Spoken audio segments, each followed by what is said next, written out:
Hello. Hello.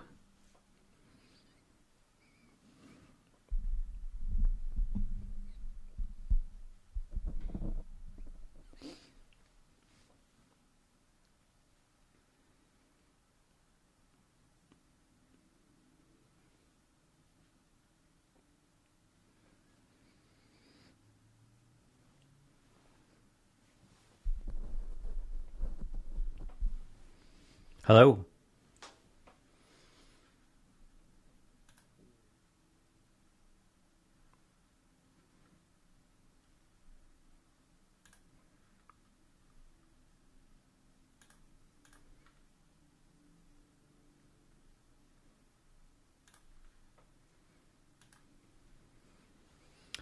Okay, hello. Wow.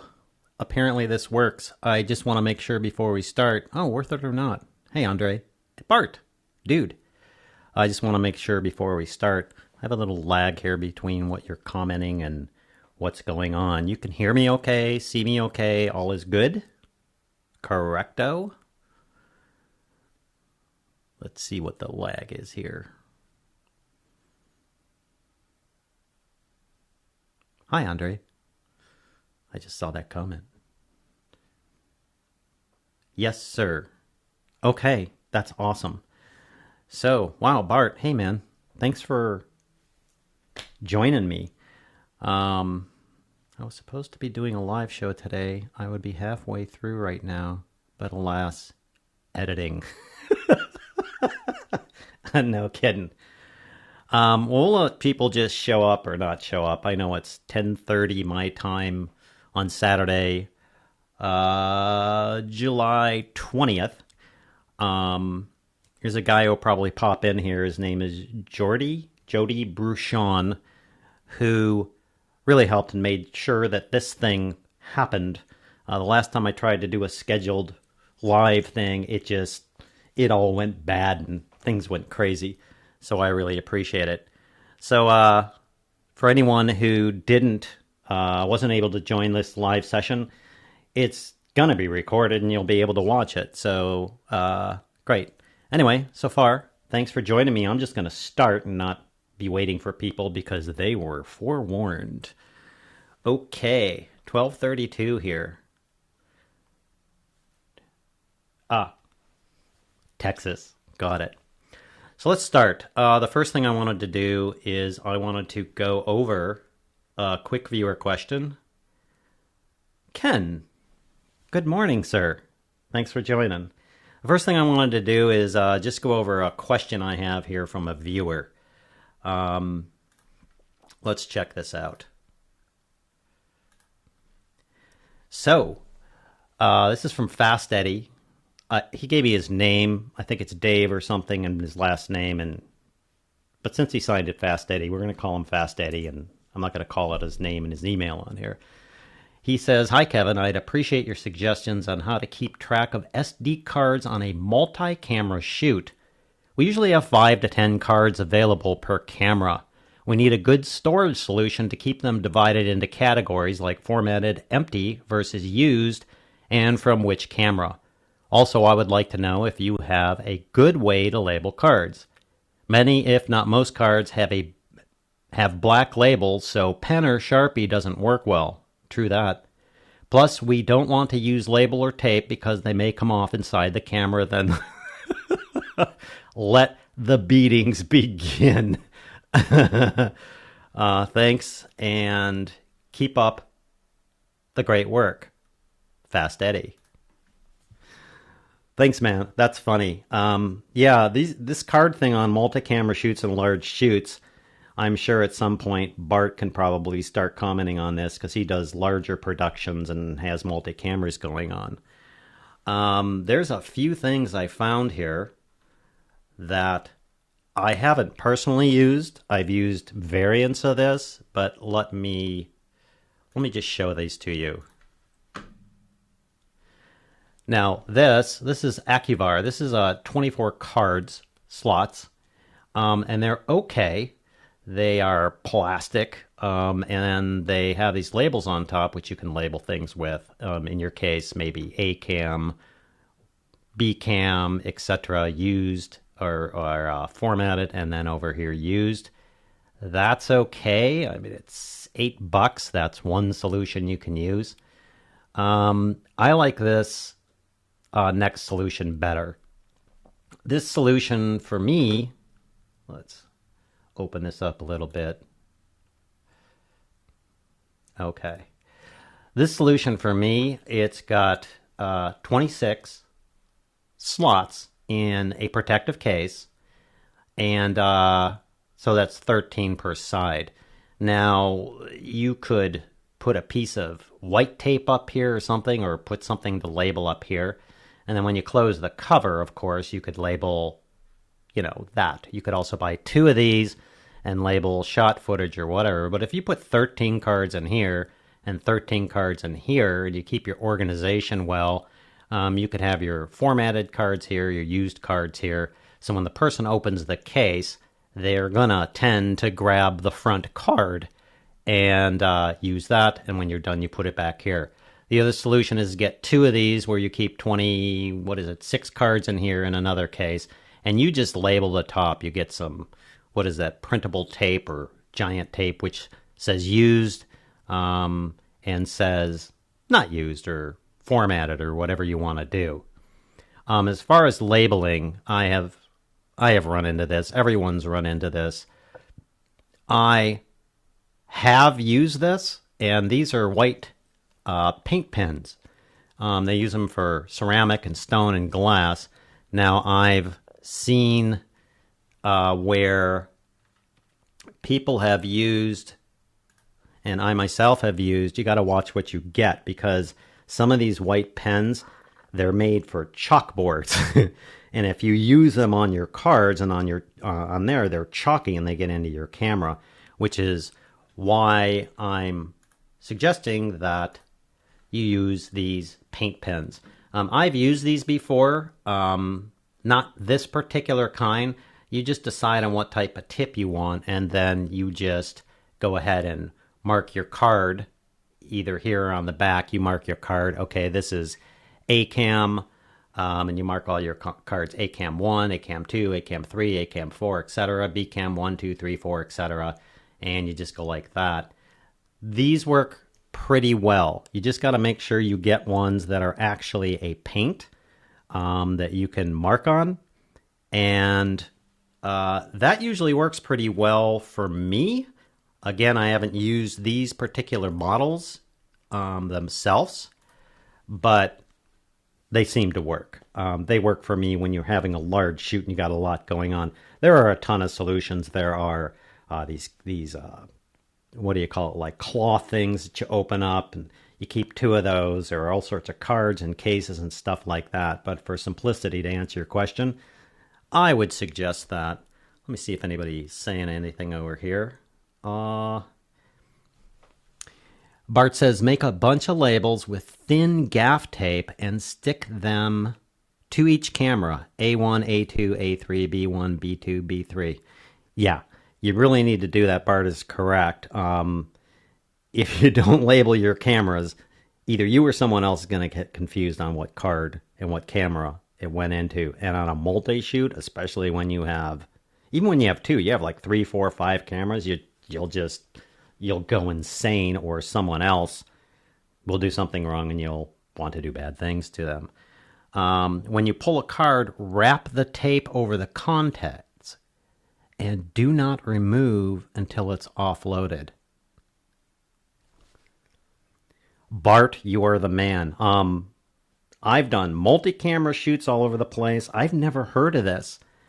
Make a bunch of labels with gaff tape and stick them on each camera, A1. Make a bunch. So you're sitting there with camera A1, and you have a bunch of little gaff tape labels with A1 all over on camera A1. And then when you pull the card, you take one of your labels off, gaff tape, and you wrap the contacts. That is brilliant, sir. That's right there. And that costs you,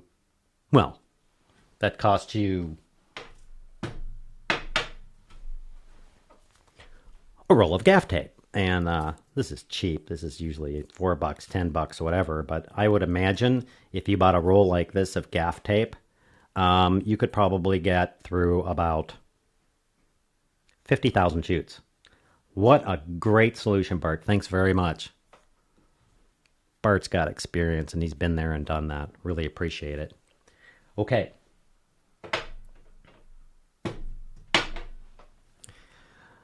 Camera would be A. The number would be the card number. Right. Right. Camera A1, A2, A3, A4, A5. 5 cards. Camera B, B1, B2, B3, B4, B5, 5 cards. So you're pulling something out of camera A, which you can see with your labels. It's your first shot or your first card. Wrap the contacts, stuff it away somewhere, and then you're done. Really great, Bart. Wow. That's fantastic. Nice. That's a new one on me. I've seen labels and sticky labels and all that, and it just doesn't work. And make sure you don't use crappy gaff tape. I have purchased gaff tape, and I spend the money. It's $20, $25, $30 a roll. If you try and cheap out and get this $2 or $3 what they call gaff tape, it leaves a sticky residue on everything. Don't do that. And you sticky residue, and you got them all over your cards, and then you're going to hate yourself. Anyway, thank you. There's that question answered for Fast Eddie. So now I just want to roll into what I was going to talk about here. And I have quite a little bit of preamble to go over here.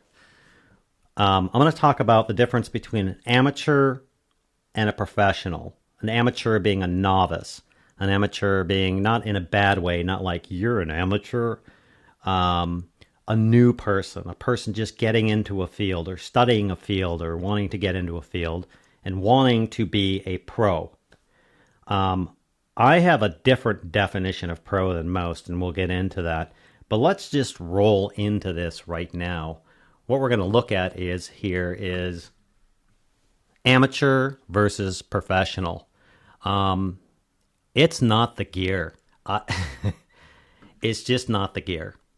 You can, many people fall into this trap thinking it's the gear. Am I a professional because I have this mic here, because I have this whoop-ass computer and this screen and cameras all over the place? Not at all. I'm a professional in certain areas, and I'm really good at what I do, and I can produce a thing. And I'm not a professional in other areas. I'm more of a novice and amateur. For instance, I have a set of drums over there. I'm an amateur. I play with them. So let's run into this. So the first thing I want to cover is I went through and how do I describe this without wasting too much of your time? I've studied this for 30 years. I know, long study. I went through and I wanted to determine what's the difference between a new person or an amateur or someone who never really makes it as a pro, a person who could do and deliver the things they want to do. So I went down and I listed all these traits. Now, you can apply this to a person who builds houses, a person who's a street cleaner, a person who is a student, a person who's a filmmaker, a video creator. Just because you can make a film in Hollywood doesn't necessarily mean you're going to be a great YouTuber. You may be an amateur YouTuber and a great filmmaker, or you may be a great YouTuber and an amateur filmmaker. Now, these traits I'm going to go through, I want to make sure most of the people who are here are going to be watching this. They're going to know this. They're going to go, oh yeah, absolutely. So some of these traits don't go like, ooh, I do that sometimes. We all do this sometimes. You'll see what I mean. Let's go over to this slide here. So the first thing I found that amateurs do is they skip the learning process when possible. And what I mean by that is they go along and they're looking at something or they're learning about something, and they'll just skip the process itself of learning. They'll just blow right past it. Whereas an amateur, A pro, he learns every aspect of his job.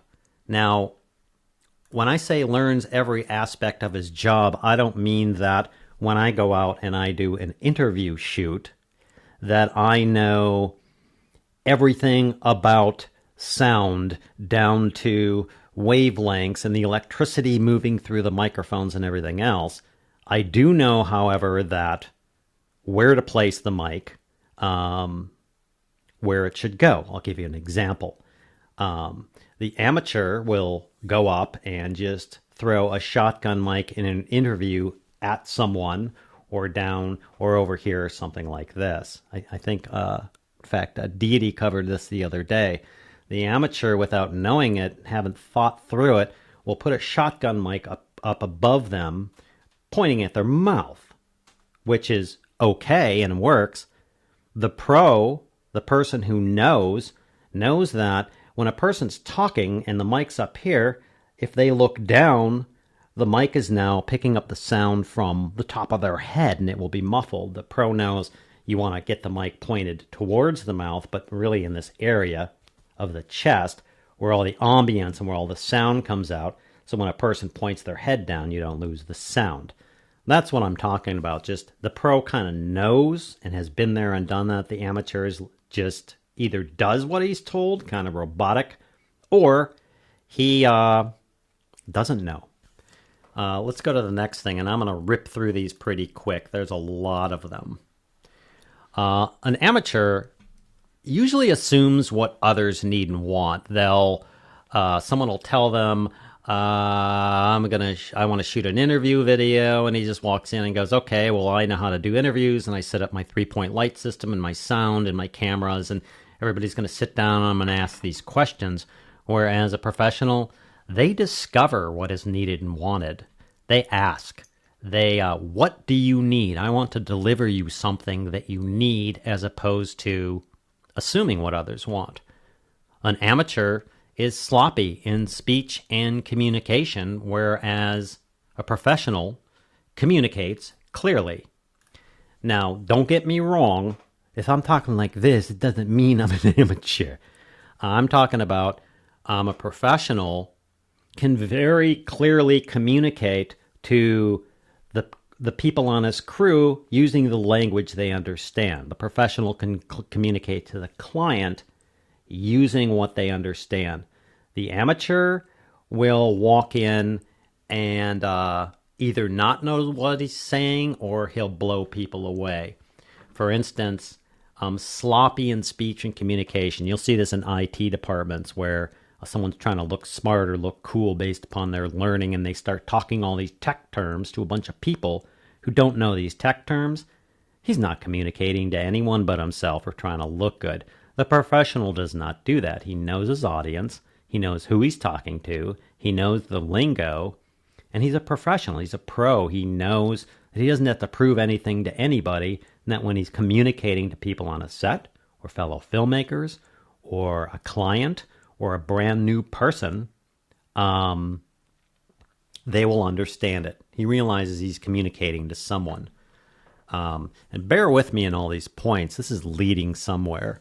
The next is unorganized or dirty work areas versus organized and clean work areas. Now, just because you have stuff everywhere does not make you an amateur.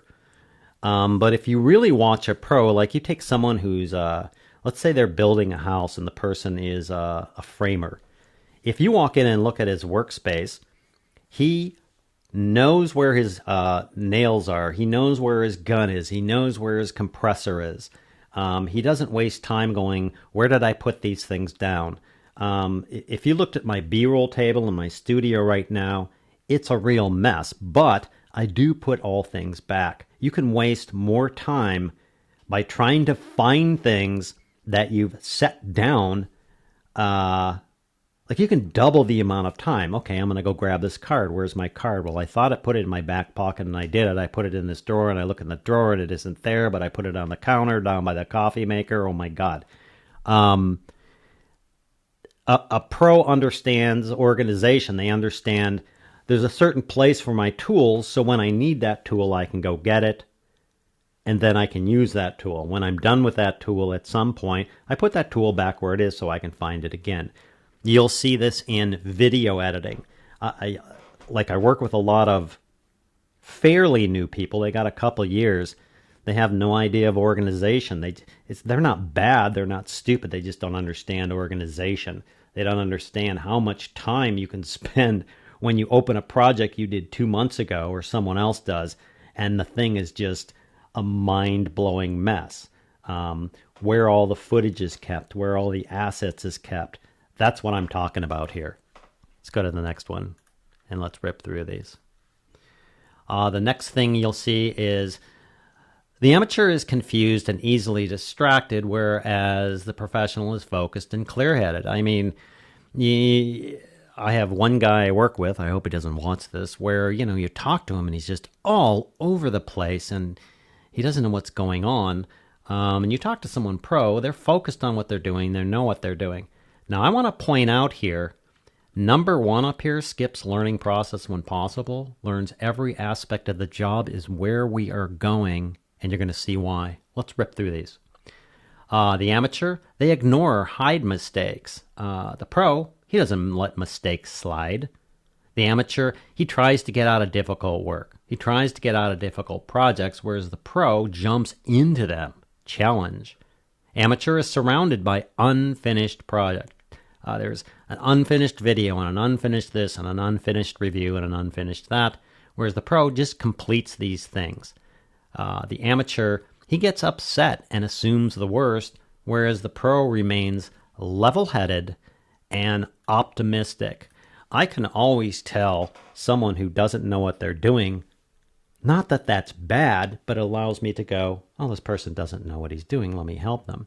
They get upset, they assume things are going to fail, or they have problems and problems and problems, instead of solutions, solutions, solutions. And that's what an amateur does, and that's what the professional does. The professional knows his tools, he knows what he's doing, he knows what he's going to do. I don't care if you're a workman building a house, or a filmmaker, or a YouTuber, or a drummer, or a guitar player. Amateurs, and we'll get into why, tend to create problems, tend to complain and get upset, whereas pros are just like, oh, I got this. That is a discernible difference, and you'll see why that helps us in a minute. The amateur, when you're talking about money or you're talking about clients, they're sloppy with money or accounts. They don't collect, or they miscollect people, or they forget to collect from people. They're sloppy with money. They don't charge enough. They don't bill enough. They make mistakes. They don't realize they need to set a certain amount across for what they're doing, whereas the professional, they're careful with money and accounts. And I don't mean careful like, oh my gosh, if something happens, we're going to die. I mean, they're just careful as in with the client and what they bill and how much they bill and what they do. The amateur avoids problems. You'll see this. They see a problem, they avoid it, they don't confront it, they kind of run away, and the professional confronts problems. The amateur gets hostile or angry or resentful or bored, whereas the professional is quite enthusiastic and cheerful about what he's doing. The amateur gives up at the first opportunity, where the professional persists until the objective is achieved. You'll see this all the time on YouTube channels. Someone will start a YouTube channel, they'll start messing around, they'll do a few things, they'll get some subscribers, they got 50, they'll get 100, and then they just kind of give up. Whereas a professional, my definition of a professional is someone who just says, hey, I'm going to do this, I've decided to do this, I know what my goals are, and I'm just going to keep doing it and never give up and never surrender. To me, that's a professional. Let's look at the last few here. The amateur, he produces enough to just get by, whereas professional produces more than was expected. I covered this in my Basics of Money course. This is a big deal, where And you'll see it all the time where the worker or the person will do just enough to get by. And the professional knows that if I'm charging a client, or I'm working in a workplace, or I'm doing accounting, or I'm doing whatever, I'm going to deliver just a bit more than was expected. It's always the win for that, because when you deliver a bit more than was expected, the person on the other end goes, oh, you're going to have good creds, you're going to have a good reputation. The other guy produces enough to get by. Would you hire this guy again? Yeah, he's okay. I don't want that to be my rep. That's a big one. Next is, and we're almost done here, they do medium to low quality work because they produce enough to get by. They're okay with that, and the professional does high quality work. Now, when I talk about high quality work, I don't mean I'm doing a commercial for a client that's going to cost $10,000 compared to someone else who's doing a commercial for a client where their budget is $300,000 and they have an entire crew and everything else. I'm talking about the person is, the amateur is just kind of like, yeah, and I'll do this and I'll just throw that in there and that should be okay.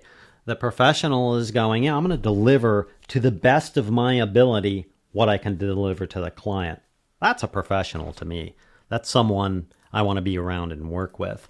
Next, we have the amateur earns low pay and feels it's unfair, where the professional expects and earns high pay. If you ever walk around the world and listen to the entitled folks, this is what you're looking at. It's not that they're terrible. They've just gone into agreement with everybody else. They're just an amateur. They're just a noob. They just don't have experience. They don't have these traits. And they're like, well, I guess I'll do stuff for free. There's a valid reason for doing that sometimes. But, I saw this other guy over on Fiverr and he's charging $50 for a corporate video. Yeah, he can. He's a 15-year-old kid who lives with his mom. And doesn't understand what he's setting himself up and others for, whereas the professional expects high pay. He's confident.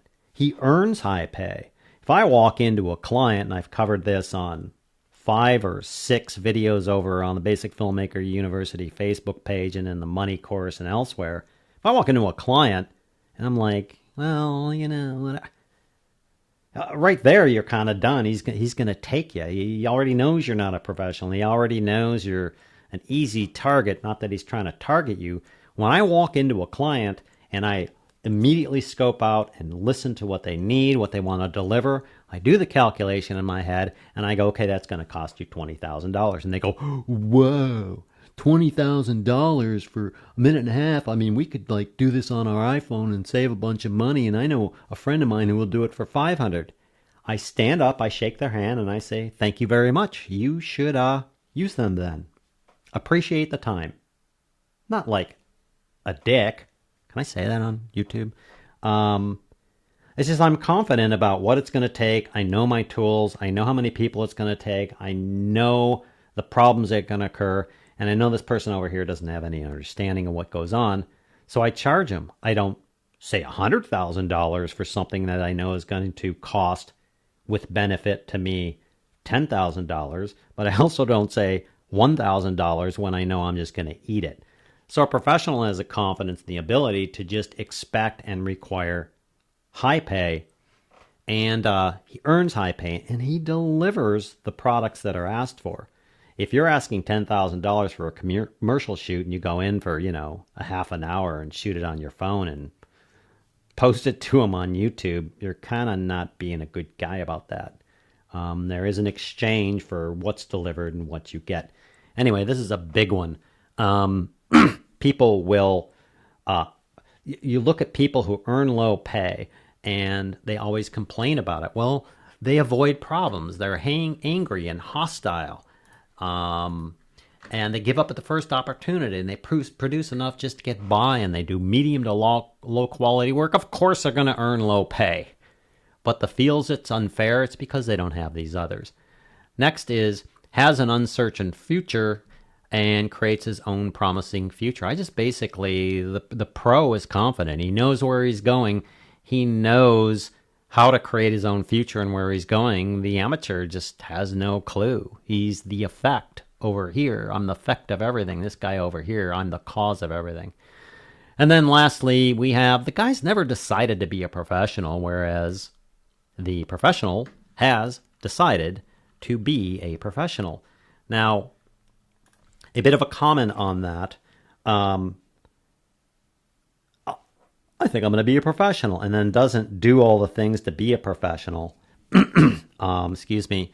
The professional, the first thing he did was he decided, I want to be professional on that. I'm going to put in the study, the time, the practice, and gain the experience to become a person who is a professional, meaning this is what I do. I make good money at this, and I deliver excellent products. Excuse me. And these are the traits that, the plus and minus traits between a pro and professional and an amateur or a novice or a beginner. And again, don't get me wrong. Just because someone doesn't know something or someone isn't as skilled as someone else doesn't make them an amateur. It's okay to be an amateur. It's okay to be a hobbyist. It's okay to dabble in things. Some people dabble in things, in everything, and they just lead a dabble life. Some people are very professional in what they do. Now, I want to go back to this, because this is where I'm headed with this thing. I put this as number one, and I've learned a lot about this, and you can question it, you can fight it, you can argue with it, and go ahead. But these are kind of facts. The amateur skips the learning process when possible. So this brings us to actually the thing that I've run into over and over and over again for decades. This amateur skips the learning process when possible. He just has all these tricks to skip this, and he ends up with 18 other traits that just burn him. He just makes his own rotten bed and sleeps in it, and all these others fall out.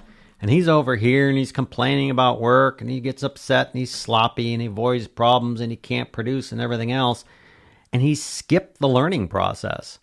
When you look at someone pro, they learn every aspect of their job. That's the launching point for all these other things. That is the absolute launching point, is learning all the aspects of the job for all these other things. Now, I don't care if you're learning how to paint, how to play guitar, how to sling mud as a drywall person, frame posters, light, do audio, do voiceovers, no matter what it is. If you're willing to learn every aspect of your job, then you have the foundation to be able to get all the other things that you want. And if you're not, well, you're doomed right from the start. And that brings us to the subject of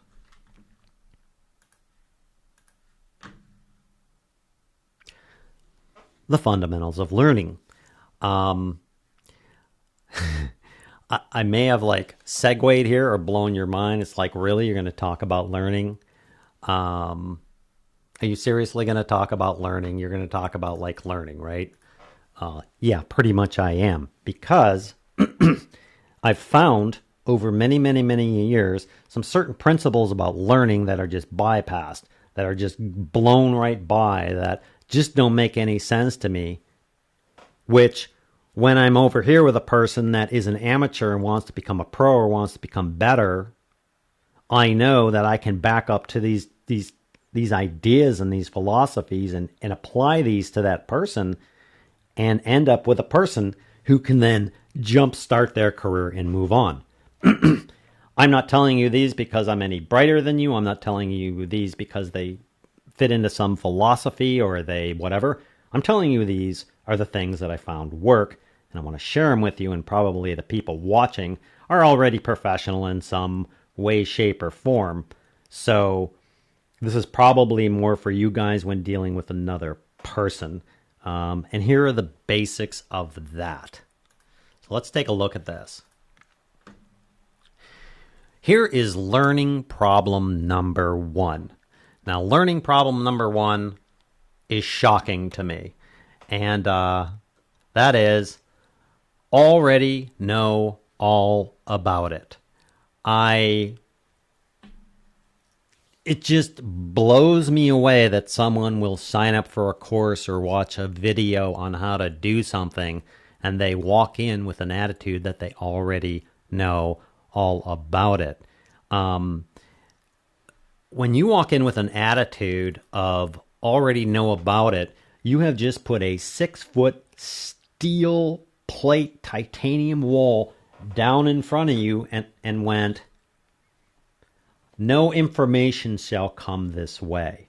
I already know about it. This is like the first thing. Like if you run into these blokes, they already know all about it. You either need to convince them that they need to back off a little bit or just not bother. I have had more trouble trying to train people, trying to instruct people on the most basic things where they had this steel plate in front of them. I already know all about this. Well,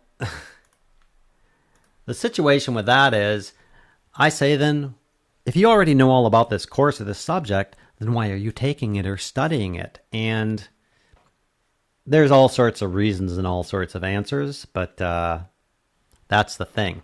The thing to do here is if you're going to take a course or you're going to watch a video or you're going to walk into how to drive a car or how to paint or how to whatever or how to learn bass, you can simply decide there may be something new to learn, or at a minimum, to strengthen what you already know.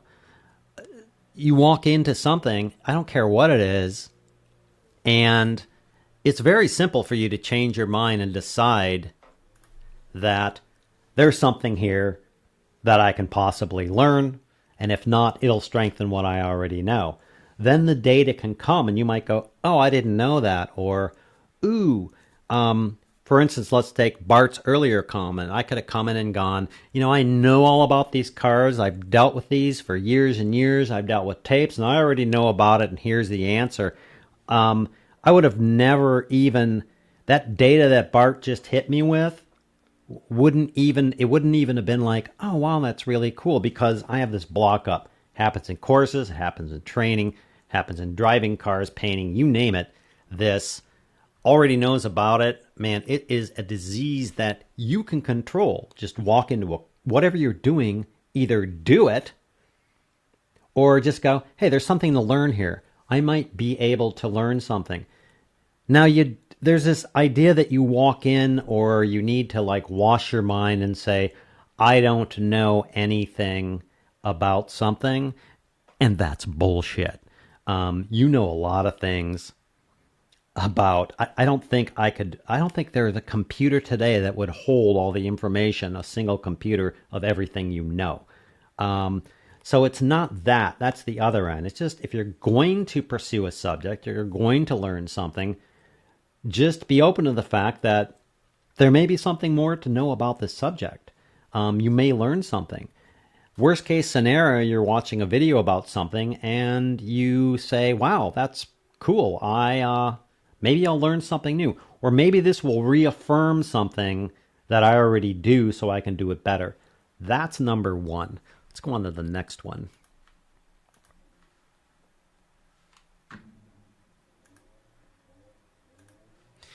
Next thing is learning problem number 2.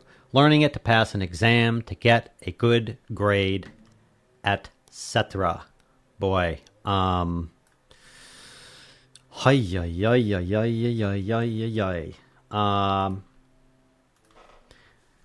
it's unfortunate that, let's keep it basic here. If you're going to take an online course, or let's say Bart or is going to teach you about filmmaking, or Andre is going to teach you about action cams or something like that, and the person walks in and goes, good, I'm going to take this thing so I can pass this exam and then I'm done. what a crime. What a terrible thing to do. Unfortunately, and I could go on a rant and I'm not because this thing will end up being forever long. Unfortunately, our education system as it currently stands to some degree does that. They punish people. They don't know what their job is to a large degree. When you're educating someone, the number one rule of educating someone is they need to understand what you're telling them and educating them on, and they need to be able to do that thing. When my kids are going to school and they're drawing these little circles and learning how to write and everything else, they're all grown up now, and I find out that they're doing this and they're studying their letters and everything else, and the teacher never teaches them to sign their freaking name. It's kind of a life skill. I get kind of pissed off. So that's the other one where they're learning it to pass an exam.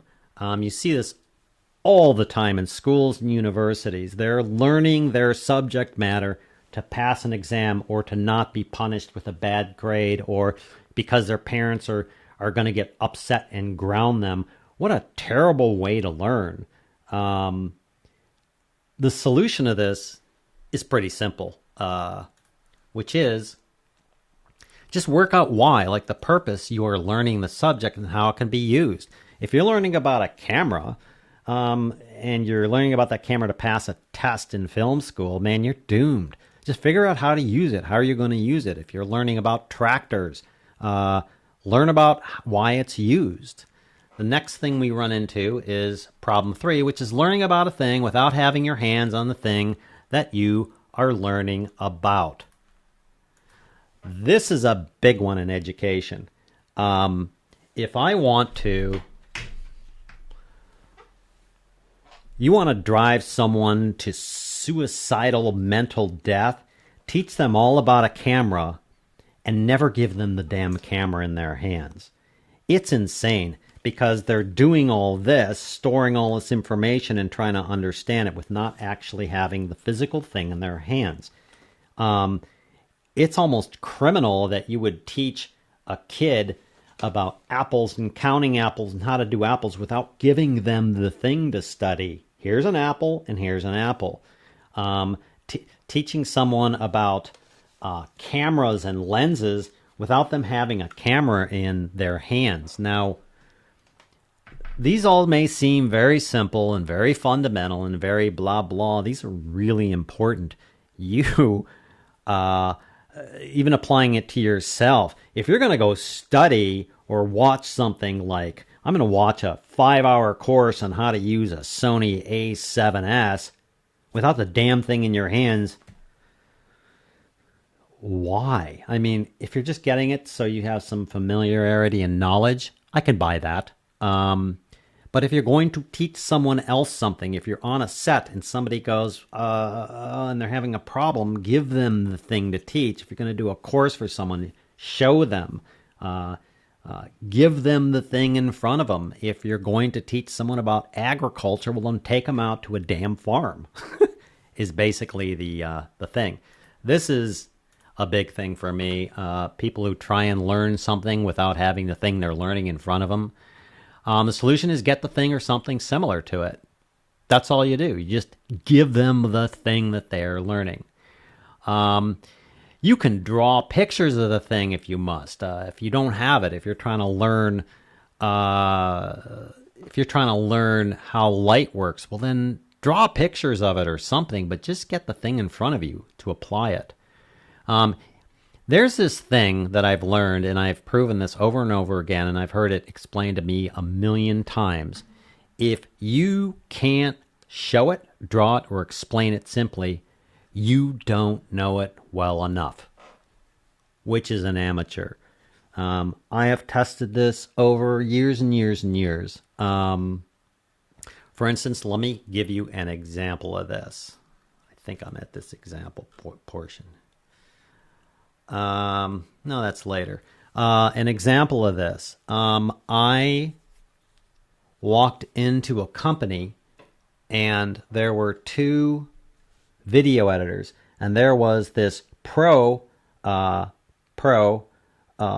teaching them, and I just happened to hear this. I walking by, teaching them and training them on what Premiere Pro does, what After Effects does. And it went something like this. Now they didn't have Premiere Pro up. They didn't have After Effects up. They didn't even have the thing in front of them.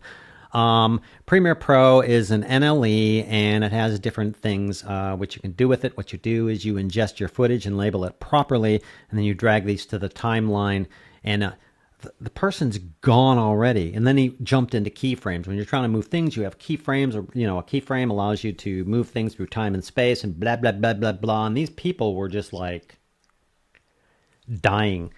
And I was kind of a dick. And I walked into the middle of this and I said, wow, you're teaching them. Let me explain a few things to you. And I just took over the whiteboard and the person, and I sat down and went, okay, let's start with what a nonlinear editor is. A nonlinear editor, and I explained to them simply in terms what it does. And they were like, oh, so this one used to destroy your footage and this one doesn't. Okay, I see them, they got it, they understood it. I run up Premiere Pro. I go, okay, he was talking about keyframes. I don't want to go through all this, let's just talk about keyframes. And then I explained to them, how cartoons used to be done, where you had a keyframe and a keyframe, and then you had people who would draw the middle. I showed it to them. They were like, wow. This guy was not happy with me. He was pretty pissed at me that I took over his thing, because he was more important and he was more interested in listening to himself than he was in teaching these people. Anyway, this is so true, and I have found this so true over here, which is if you can't show it, draw it, or explain it simply, you don't understand it well enough.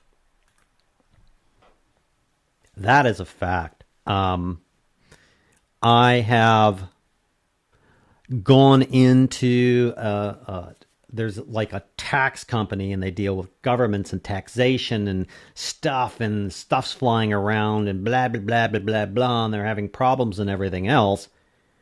Well, they don't understand government and the tax system. For instance, remember the person who gets upset? He's an amateur. He gets upset and he's and about this.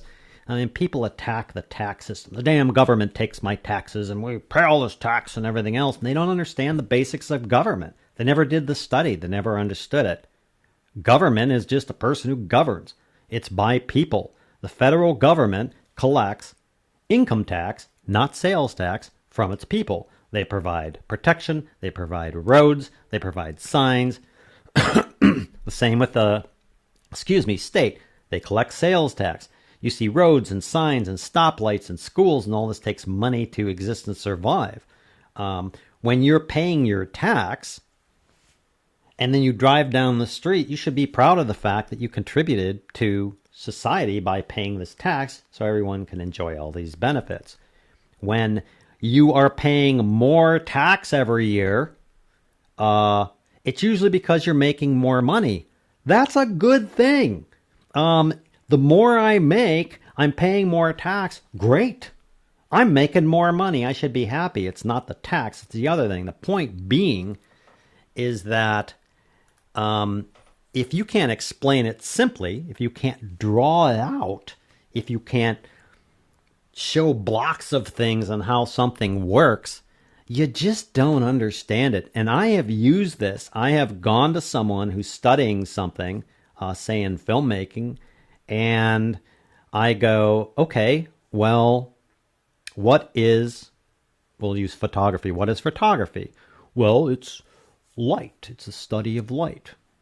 Okay, so draw a picture on how you would light someone. They have all this information stored in their head. They can't apply it to the real world. If you can't draw something, you can't explain it, you don't understand it, period. It's a good gauge for me. If I'm sitting there looking at something, I'm like, huh, I try and draw it out, or I try and explain it to myself or a viewer, I'm like, shit, I don't know what I'm talking about. And I go research it and I work it all out. That's a big one. That's another learning solution. Number 3. I'm going to come over here and make sure, just take a little break. We got, JD, hello, Jody. I quoted Cicero talking about the authority of teachers being an impediment to learning rather than helping. No kidding. I think the absolute most important thing to do with any piece of gear is to play with it immediately. Absolutely. I actually chose to go to Savannah College of Art and Design and Film School because it was one of the only schools where you get hands-on camera. Yeah, totally. JD, I hate it when they make me learn useless academic. Yeah. Funny enough, I found intentionally using extremely limited cameras has been very helpful in honing my camera operation skills, not having nice features. Yeah, absolutely, Jody. Got an Olympus, $5. Yeah, drives me crazy whenever I discuss the subject with a teacher. Usually the answer is, you could need it in the future.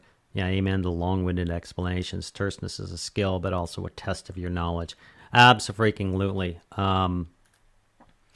All that is so true. I'm really passionate about this subject because I teach others and have been teaching others and training others for many, many years. And I have done it badly. And when I did it badly, I wanted to figure this out. And I'm just sharing with you what I found. When you walk onto a set with a bunch of people, there may be people who don't know what's going on or what's happening or what you're asking for. Well, you can help that person and explain to them or draw it out for them or get the terms going, or you can just ruin their life and make them feel like an asshole. Your choice. When I was in engineering school, originally, back way many years ago, I was fortunate enough to learn this because I had an engineering teacher who would start each class and he would say, we're now going to, I'll pull something out of the air. We're now going to go into how some algebra, some trigonometry, where if you have a side of this and you have a side of this, you can figure out what the length is from there to there. If you have a bridge this long and a bridge this tall and you want to run a wire, you're not going to pull out a tape measure. You need to calculate how much wire to order, etc. And that's why you would need this. Then he would tell us how to do it. Then he would tell us, okay, you're laying a tile floor and you need to like run a strip here. How many tiles do you need? And then he would tell us what the data. He'd give us, here's the application of the thing and how you're going to use it in life. Here's how you do it. Man, I was interested. You're going to grow up and you're going to make money. And you're going to take that money and you're going to put it into a bank. And you're going to pay things from that bank out to other people. And you want to know that you have enough money to live. And you want to know that you don't spend more money that you make. And the way you do that is you use math. Because you want to know you have enough money to buy things. Man, I'm interested in that. So there's that datum, definitely, which is, if you can't show it, draw it, or explain it simply, you don't know it well enough, hands down. I've proven this time and time again. When I'm a problem with a person, nicely I say, well, show me, or draw it to me, or explain it to me. The minute they try and explain it to me, and they're like, well, the keyframe is like the thing, and way in the code, and they do this, blah, blah, blah, blah, blah, blah, and I let them blubber away and just listen and acknowledge, go, okay, good, that's part of it. So let's take a look at this, and then I'll draw it out for them. I'll go to the basics and explain it simply, because this is where they're at. They want to go here, they want to go here. They ain't going anywhere. They are not keyframing anything. They're too mired in all the confusions. Anyway, let's go to the next, because I got a few more to cover here. Here is a learning problem number 4, and this is flying on by terms that one doesn't understand. The basics of this is you can't sing the tune if you don't know the words. I don't know how to stress this enough. You guys are all bright. You guys are all professionals in what you do. But this predilection, this idea when reading a book or going along and you're just reading it, the entertainment and the words and everything else, who cares? But when you've decided to sign up and become a pro nail gunner or a pro builder or a pro video maker, it is such a disservice that you have done to yourself to blow by words. Okay, I got this new camera here, and I'm going to turn it on, and I'm going to be a photographer, and and there's this aperture, and what's aperture? Okay, whatever. And then the lens, and then we have SD card and stuff like that. This guy will be an amateur for the rest of his life. These basic, fundamental terms. It's the foundation of knowing. It's the foundation of knowing what you do and how you do it. Doesn't apply to everything, but if you're in to study something to become a professional, which is number one, and you just blow past all these terms, you're not going anywhere. You're going to sit there and just be stupid for the rest of your life. Now, some people take it the other way. Well, dynamic microphone, so I study the electronics, and I study the wires, and I study electricity, and that's cool. But for God's sakes, if you want to know whether you should use a dynamic microphone for a purpose or a condenser microphone for a purpose, you should know the difference between the two. You should know what they mean. You should know how they operate. For most of you guys who are pros and you're there, the people just blow by these things as if, who gives a crap? And that's unfortunate. You take the engineer who blows by these terms and blows by these things, and he spends, or a lawyer blows by all these terms and things and spends 12 years and hundreds of thousands of dollars in college, and the only thing he can do is parrot back law to you. He has no application skills. He doesn't know any of the words or terms. He couldn't do a court case if he tried. A person who goes to 4 years of film school, all film schools are not bad. Some are really good. Film schools get a bad rep because there are some film schools that don't get it, and there are some that are. You need to research this. But if I go to a film school and after 4 years and $50,000, $60,000, $80,000, I come out and I can't make a film, well, flunk, fail. And it's because they assume things.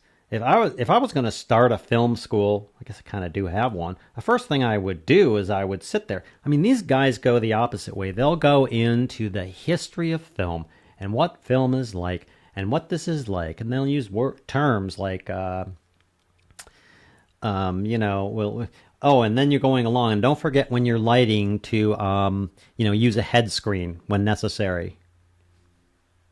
And the student's sitting there going, what the hell is a head screen? And they just blow past. They don't care.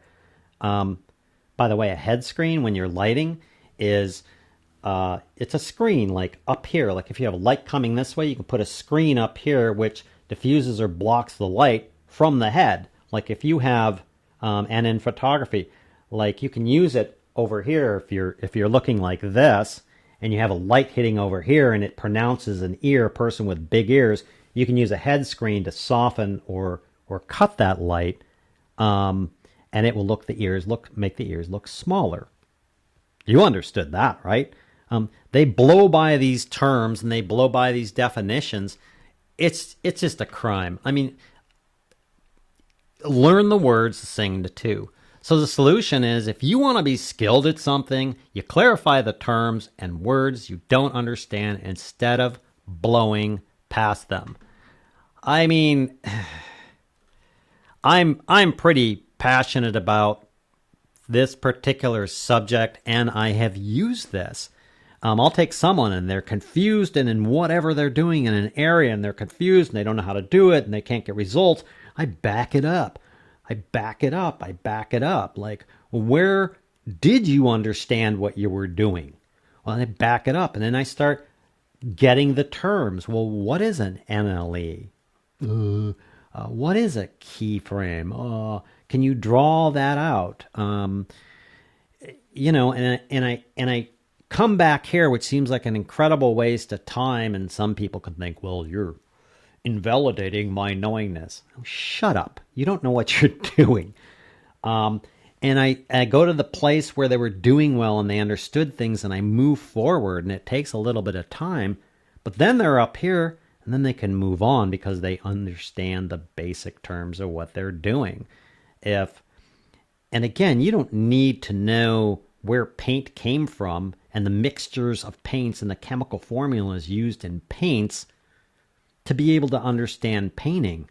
But you sure should understand the terms of and the different kinds of brushes, because there's a different brush for painting one thing and a different brush for painting another thing. You sure should understand that when you're painting, you're creating something that is going to communicate to another person. These are basics. Anyway, I'm pretty passionate about this one because I see people just blow this off all the time, and it's a destruction. Man, when I'm looking at something, and I'm reading something, or I'm studying something, or I'm researching something, and I come along, I'm like, blah, blah, blah, blah, blah, and this, and I'm making this up. I know what this is. Blah, blah, blah, blah, and then the internal analog converter, I'm like, I stop. What is an analog? What the hell is that? I go find out. Oh, that's what that is. And then I keep going. This is a mind killer. I've undone people using this, so I know how much of a mind killer it is.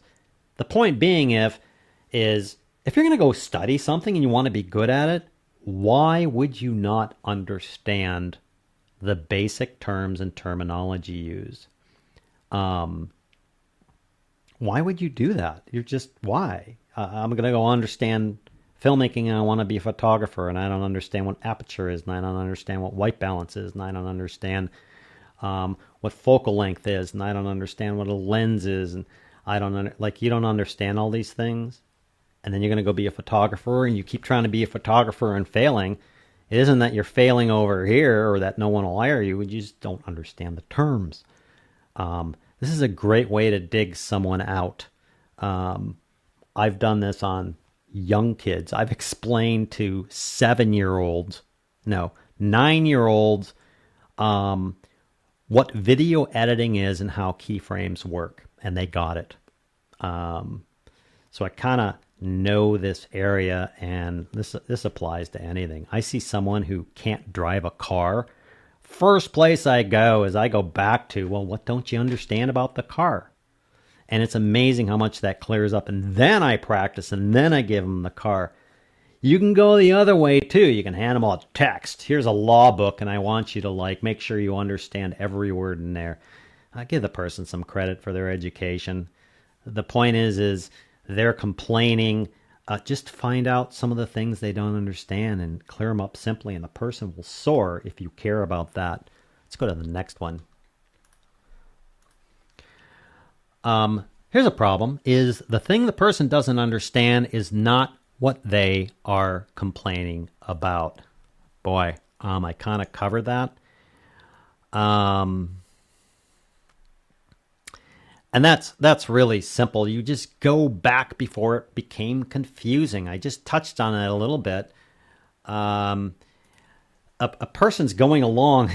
This is a hard one to describe. A person sitting there going, but I don't understand the camera. I don't understand. I take pictures and I don't understand, and they don't look good like my friend Bob's, and I don't understand it. And cameras are stupid, and they just don't. And they're complaining about this camera. When prior to that, the thing they don't understand, I'm making this up, on how to get pictures, they're complaining about depth of field. They're complaining about getting some depth. They're complaining about the camera. It's not the camera that's the problem. It's not what's going on there. They don't understand, let's take, for instance, aperture. They don't understand that the difference between, moving the aperture hole down really small, which gives you a very long depth of field, as opposed to opening the aperture way up, which gives you that blurry background. They don't understand this. They'll never get a photo until they learn that. So they're complaining over here. I go back to where before they are confused, because they're complaining about this. That ain't what it is. It's right here. It's right before that, or something before that they don't understand.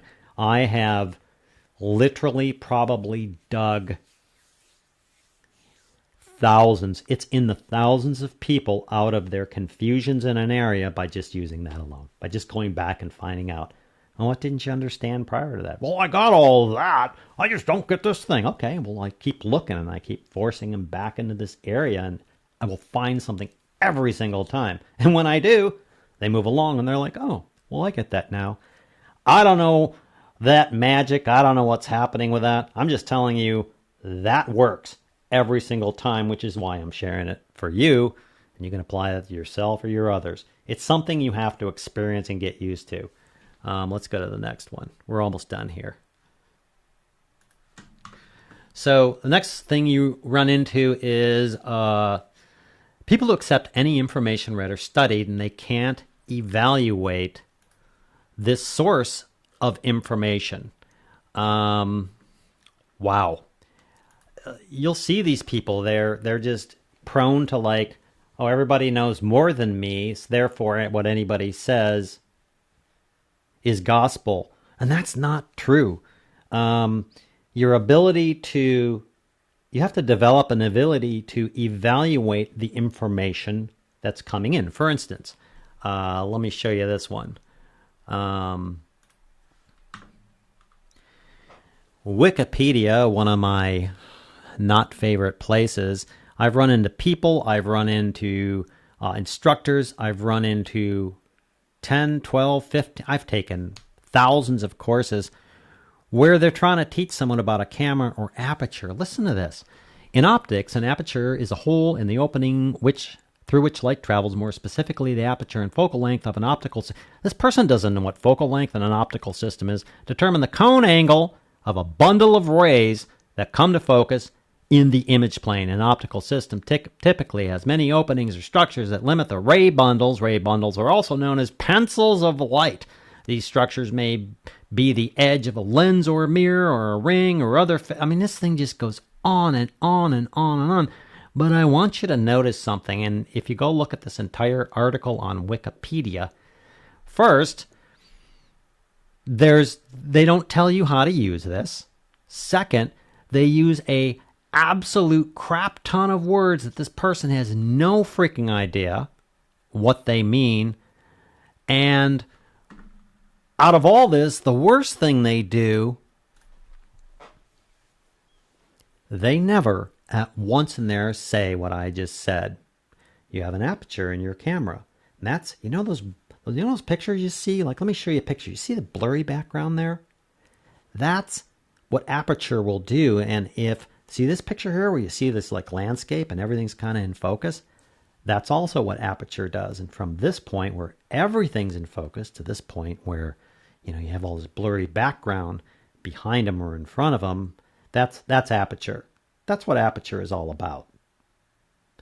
Then you can go in, and here's how you'd use this. For instance, here's a shot of a person, you know, and you got all this background and everything else. We take this shot, like with the aperture, where you can see everything that's in focus. It's okay, and it looks all right. And here's another shot where we've used the aperture to make it all blurry in the background. I mean, look at the difference between the two shots. Now, if I take a shot of a landscape, and notice how all I have is this little post here, and the entire landscape you can't see, whereas compare it to this one. This person now knows what aperture is. Now you can go into how to set it on their camera, what the lens hole opening does, and they'll be able to receive that data because now they can apply it and they understand the word. I get livid when I hear someone training, like my other example of this person teaching these people. I get livid when I hear someone who's an expert training other people and explaining things to other people where they just blow them and bury them. They literally smash them into the ground with words and terminology. There's a reason why my channel's called The Basic Filmmaker. Sometimes I'm guilty of this. I try not to. This is a big one for me. Just really, can you tell I'm passionate about this? I mean, that's terrible. Look at that. That is not learning. That is sticking things in one's head so they can spit it back out, or I don't know what this is. And it isn't just Wikipedia, it's all over. Remember, the pro communicates things simply and clearly. That was number 3 on our list. And the reason that was number 3 is because the pro understands. He knows his audience. He knows who he's communicating to. He knows what's going on. Let's go to this, which is learning solution to that. Just don't accept information from someone who can't explain it simply when asked. Now, there's a difference between walking into a set with a bunch of directors and filmographers and camera people and DPs and everything else, and they have all their lingo and they understand what they're talking. And there's nothing wrong with that. We're not trying to dumb down the language to where everybody's stupid, but know your audience, especially if you're trying to teach or train someone. Know that audience may not understand what you're trying to train them or teach them on. And if they don't, then don't bother. You will never help them. You will never get them on the road to being professional by throwing crap at them they don't understand. And don't go to the other end either and try and explain every nuance, because you'll blow them away. Give them some credit. People are intelligent.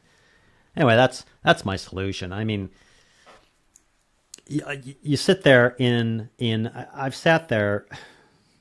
I'm much more cool about stuff.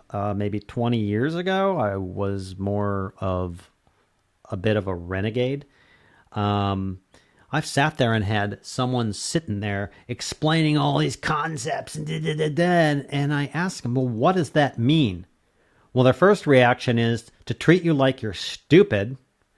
Their second and press them. The second reaction is you should already know that. See, it's all your fault. Their third reaction is, and they have all these reactions, making you look or making fun of you in front of other people. All terrible, terrible habits. And I just kept pressing, and the guy couldn't explain it. The guy could not explain in simple terms what he was telling. I called him out on it. In fact, I just got up and said, well, you don't know what you're talking about, and I don't know why I'm listening to you. And I walked out. Kind of snarky. See, as I get older, I don't become a snarky old man. I become less snarky and less of a a-hole, really, because I understand things. Anyway, let's go on to the next one. I hope you see what I mean here. I mean, this is a test for yourself, too. If someone comes along and goes, what is a fluid head? And you're like, well, you know, there's a particular viscosity of a liquid inside of a thing that has a thing that does a thing. Like, just stop and go, wow. I don't understand that. What is a fluid head? How does that work? What's fluid all about? You know, and you go look at it and you realize, oh, well, they have this thing that moves up and down, like you know, shock absorbers. They have fluid in them, or your engine, and they put fluid in there, and that way it can move smoothly instead of bearings, for instance. And you're like, oh, okay, I got that. And you move along. Well, guess what? The other 10 people who ask you what the hell a fluid head will walk away with understanding instead of being stupid. That's a good self-check. If you can't understand it, I went into this earlier with the government example. I was like, I don't understand what government, and I'm pissed off. And remember the amateur? And they're stupid and they're taxing. And I went, God, I don't understand this. I don't get this. Let me work this out. And I just went in and studied all the basics of it. And I went, oh, that makes sense to me. I'm not pissed off about taxes at all. I may be pissed off about the tax rates, but I'm not pissed off about taxes. I'm more than willing to pay my taxes and to enjoy the benefits of those. Anyway, let's go to next. I know this is running long. I don't even know how long we've been running. I'm going to go check real quick. If I can find this. Okay, I will get back to these comments in a minute. Just give me a second. That's awesome. Doesn't tell me how long it's running. Awesome. Okay, let's go back to this. So 7, compares or is compared to others as to skill. Oh my gosh. When you're sitting there and you're going, well, I'm not as good as Joe. Well, I wish I could be good as Joe. Just stop. Or if you have a child or another person, you're training someone and you're trying to compare them to another person as to their skill level, just stop it. Just stop it. I know a guy who quit after 3 years of art school. He'd never made it to his 4th year. And here's why. They took everyone in his art school class, and your assignment was the following. Do some art. Show it to the class. Okay, class, tell them all the reasons why it's wrong. That is so, I don't know, Nazi training? Or is Nazi now something we can't use either? To sit there and to take a child or a person or a filmmaker and go, you are here and you don't compare to this person is just being a total a-hole. Now, for yourself, to sit there and go, wow, you know, I have this YouTube channel, you know, and gee, I wish I had as many subscribers as Peter McKinnon and Film Riot, you know, and they do stuff better than me and everything else. You know, no one can protect you between your mind and here. And the only person who can protect you is you. So just knock it off. Just stop it. You know, looking at someone and going, I aspire to do something like that is one thing, but killing yourself and comparing yourself to something else when you're not there, or it's not even in your genre or whatever. I see musicians do this all the time. They start out as a musician, they study, they start playing, they get better, and then people start going, well, you're not as good as. This may also piss YouTube off, because my answer is, I got doubles for you. It's just so bad to do that.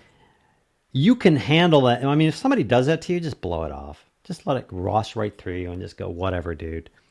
But to do it yourself, you're going to kill yourself. That is not what you want to do. Here's what you want to do. Compare yourself or others to how much better they are than before. That's what you want to compare. If you want someone to be pro, get better, you don't want to compare them to others all the time. You want to go, wow, you took a video and you shot it with a phone and you posted it on YouTube. That's really well done. Next time, wow, you made a video and you shot it on your phone. Find something, instead of finding what's wrong with it, find out what's right with it. And it's cool because the person that you're talking to, like last time you were all over the place, and then the person you're talking to, I can actually see them. It's really well done, man. People get better and learn more by wins, not smashing them down. So don't do that to yourself. Like, take the win.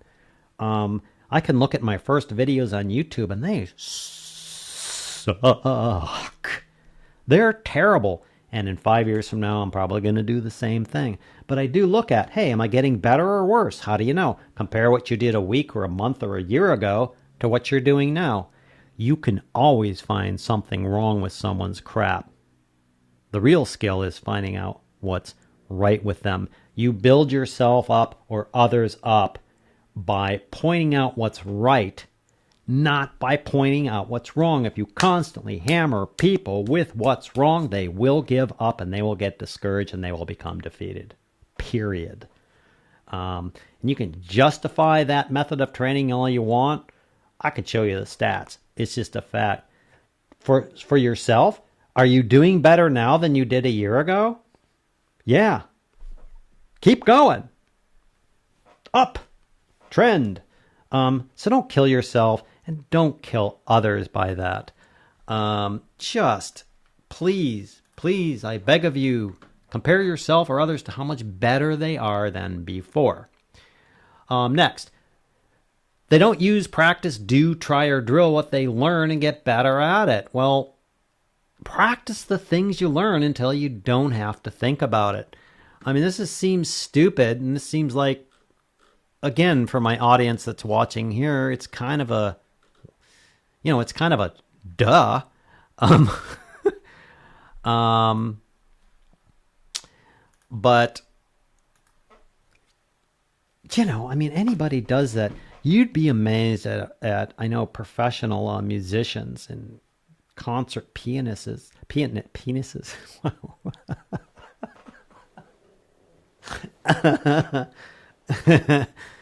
I have never been, nor will I go near the porn industry. You have professional penises. Wow. You have professional pianists, concert pianists. These guys, you would be amazed at how much they practice their skill. You'd be amazed at how much they practice when you don't see them, their skill. People like who do filmmaking and stuff like that, they're like, oh yeah, I got it all down. No, they practice. They drill. They do it until they don't have to think about it. If you didn't do that, you wouldn't be able to drive your car. If you didn't practice your car and drill it and practice every little thing you're doing in there, you wouldn't be able to drive. You wouldn't be able to find anything. You wouldn't be able to locate anything. And that applies absolutely to anything.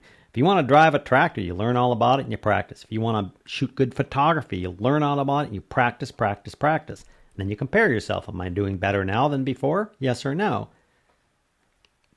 There are so many people who just ingest all this information and don't think there's any application, which they don't know why they're learning it, and they never go out and practice it. I mean,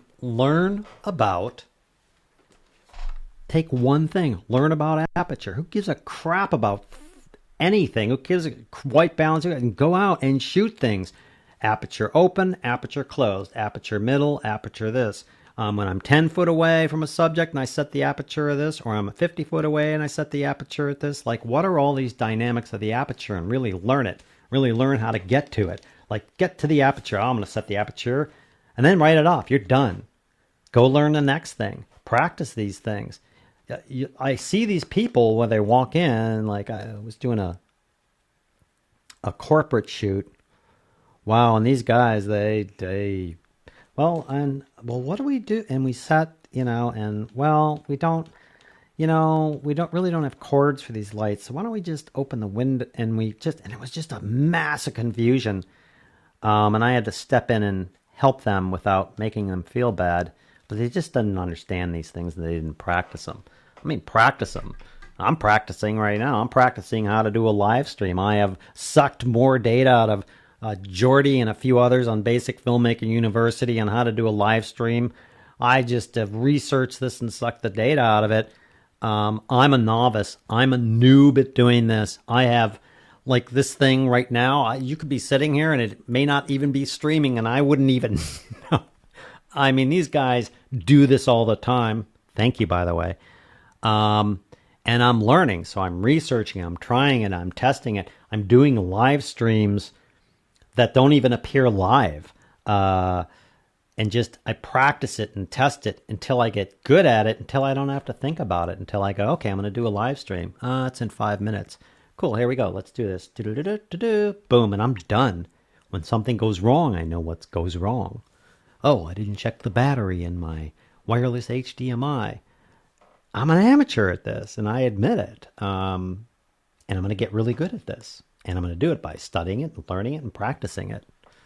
Anyway, I know I'm beating some of these, like dead horsing the hell out of these, but these are important. They really are important. So we go to learning problem number 9, which is blames a lack of knowledge or expertise on someone or something else. Man, you see this all the freaking time. All the time. The answer is simple. You're the only one responsible for what you learn or don't learn. That's the bottom line. You're it.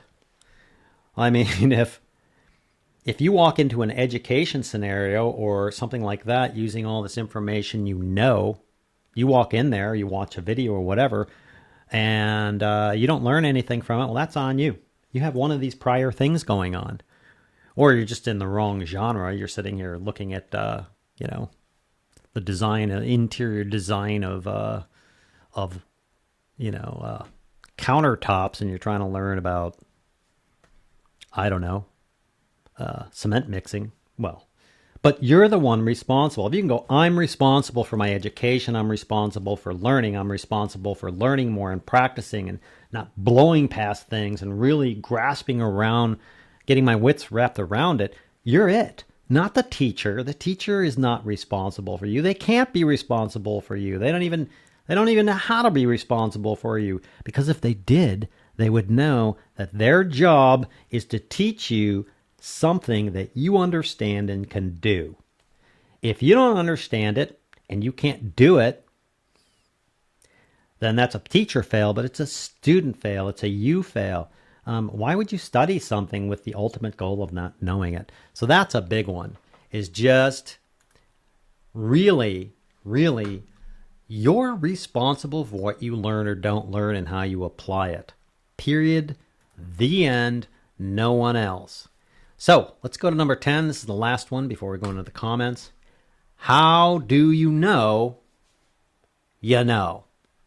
Well, this is what you lead up to, and it's really simple. And you could just take this and apply it to knitting, painting, filmmaking, using your camera, setting up your drum set, setting up your lights, pulling your shades down, or driving your car. If you can't do the thing you have learned, then one of the previous things has happened. Period. The end. That's it. If you're learning something and you can't do that thing you're learning in some way, I mean, you're not going to learn about drumming this way, theory, and practice some and be the best drummer in the world. You'll get better. But if you're learning about drumming and you're practicing or you're doing whatever and you can't drum, then one of those things are out. You didn't have any real purpose for drumming. You didn't care. You were just like, I'm just going to sit there and have data fall into my brain so I can talk about, twiddlies and the number of beats on a bass drum and, how a hi-hat works and, what the correct tuning of, you're just like, whatever. Again, it's your responsibility. But I want to really, this is the thing for me. If I see a person who can't do the thing that they supposedly learned, then I know the previous things happened. Period. The end. I mean, you could get into other things. For instance, you could get into, well, the person didn't learn because while they were in the class, they were doped up on whatever. Fair enough. But these are minor things. The major things, they're definitely the major things. If you can't do the thing that you're learning or do it better or get skilled at it, then you're missing something. You didn't want to learn it. You blew by past stuff you didn't understand. You got your information from someone and didn't evaluate it, and you're just, overblown, or you're sitting there listening to someone lecture you for, 8 hours on the magnificence of Technicolor film, and you'll never shoot on Technicolor film and you don't care, then who gives a crap? It's on you. And the thing is just, you can use that. You can go, gosh, I'm trying to do this thing and I don't know how to do it. Great. Do you want to learn it? Sure. You taking responsibility for it yourself? Yeah. Did you already decide you already knew about it? Yeah. I need to knock that off. That isn't true. Are you able to explain it simply? No, let's do some more research and let's find these words I don't understand and let's practice it. And then you become really skilled and good at that one thing. Well, you start building those up and eventually you become a professional. And that's how that all works. So if we look at this, if you can't do the things you've learned, then one of the previous things has happened. Learns every aspect of his job. If you look over the things I covered, this is what a professional ends up being. And again, a professional, to me, is someone who can do the thing they're trying to do with skill. Not, I've got a badge and I've got a degree, and since I have a degree, I'm a professional, and there we are. It's professional. A pro is someone who can do the thing that they say they can do in the genre that they're doing it. And that's it. That's the only definition. So if you can't do that thing, then go find out. Or just decide you don't give a crap and don't study it. Don't do it. Learns every aspect of the job. That's learning. All these others, if you carefully look through all these others, if you don't do number one, all the others are gone. It will never, ever, ever happen. And if you look at someone who has a majority of these following, they never learned how to do it. And that's probably because they didn't know how to learn. So I'm hoping that that was helpful to you. And I want to get back over now to the comments because I'm kind of tired about talking. I've probably talked your ear off. I hope that was helpful.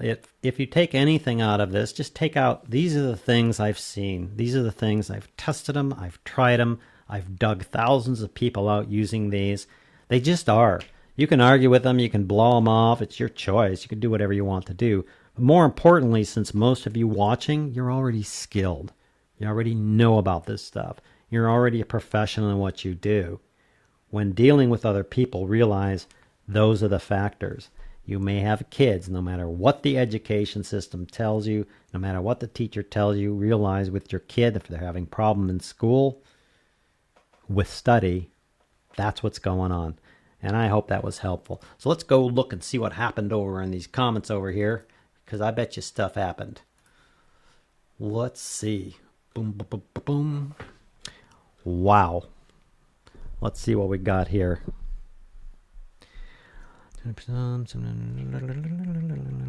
Wow, lots of comments. Sorry I've been ignoring these. I just wanted to get through that very long whatever. Where did we leave off? Unintentionally using extremely limited camera skills. Oh, the Olympus. Drives me crazy, and whenever we've discussed this subject with a teacher, the usual answer is you could need it in the future. Which I'd reply, I'd rather hire someone to do it for me. I'm kind of like that. I mean, when I got this house, one of my deals with my wife is I've been doing, landscaping and crap badly for, many, many years. If we can't afford to hire someone to do the landscaping and crap, I'm done. I'm going to spend $3,000 or $4,000 on equipment to do my landscaping. I don't care. I don't want to learn this. I don't want to do this. I don't want to be a professional. And she agreed.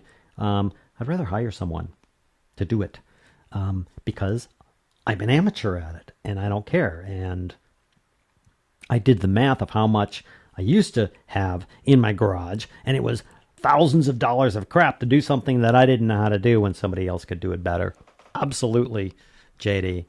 Could you say something about people falling down the film look trap? I hate it when I see people shooting flat on 8-bit cameras and at f1.8 in every freaking shot. Yeah, I could say something about that. The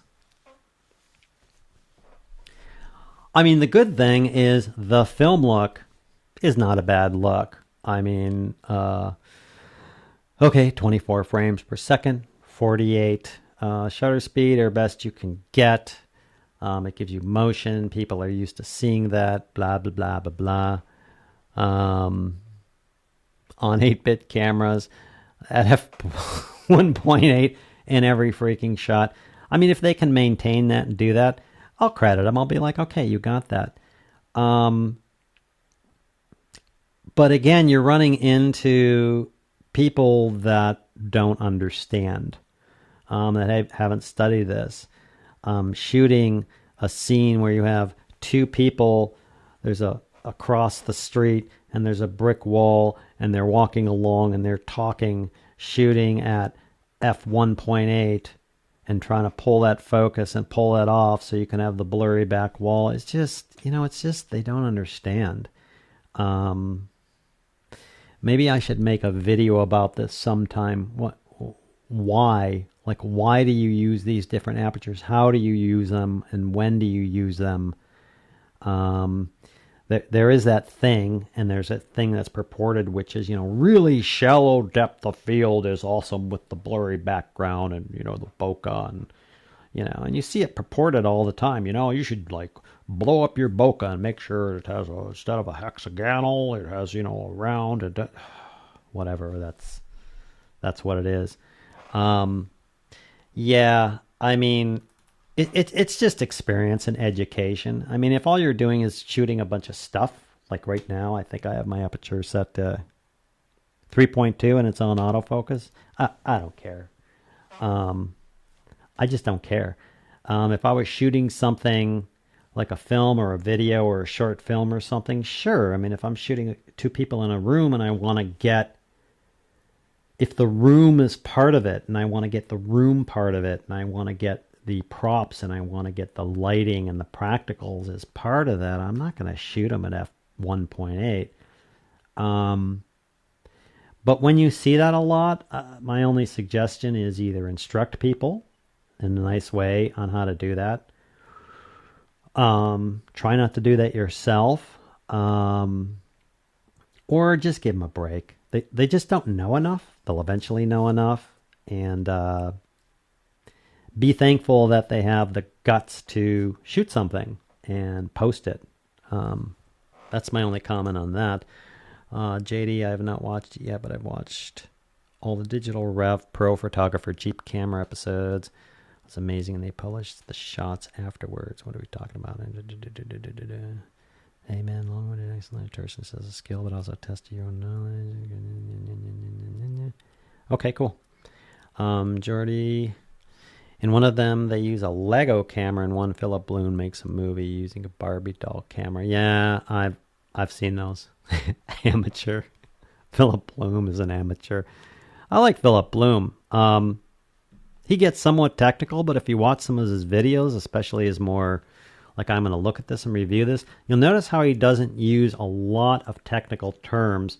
He does use somebody knows his audience. The guy's a pro. He's a pro in what he does. He may not be a pro in everything, but he's a pro in what he does.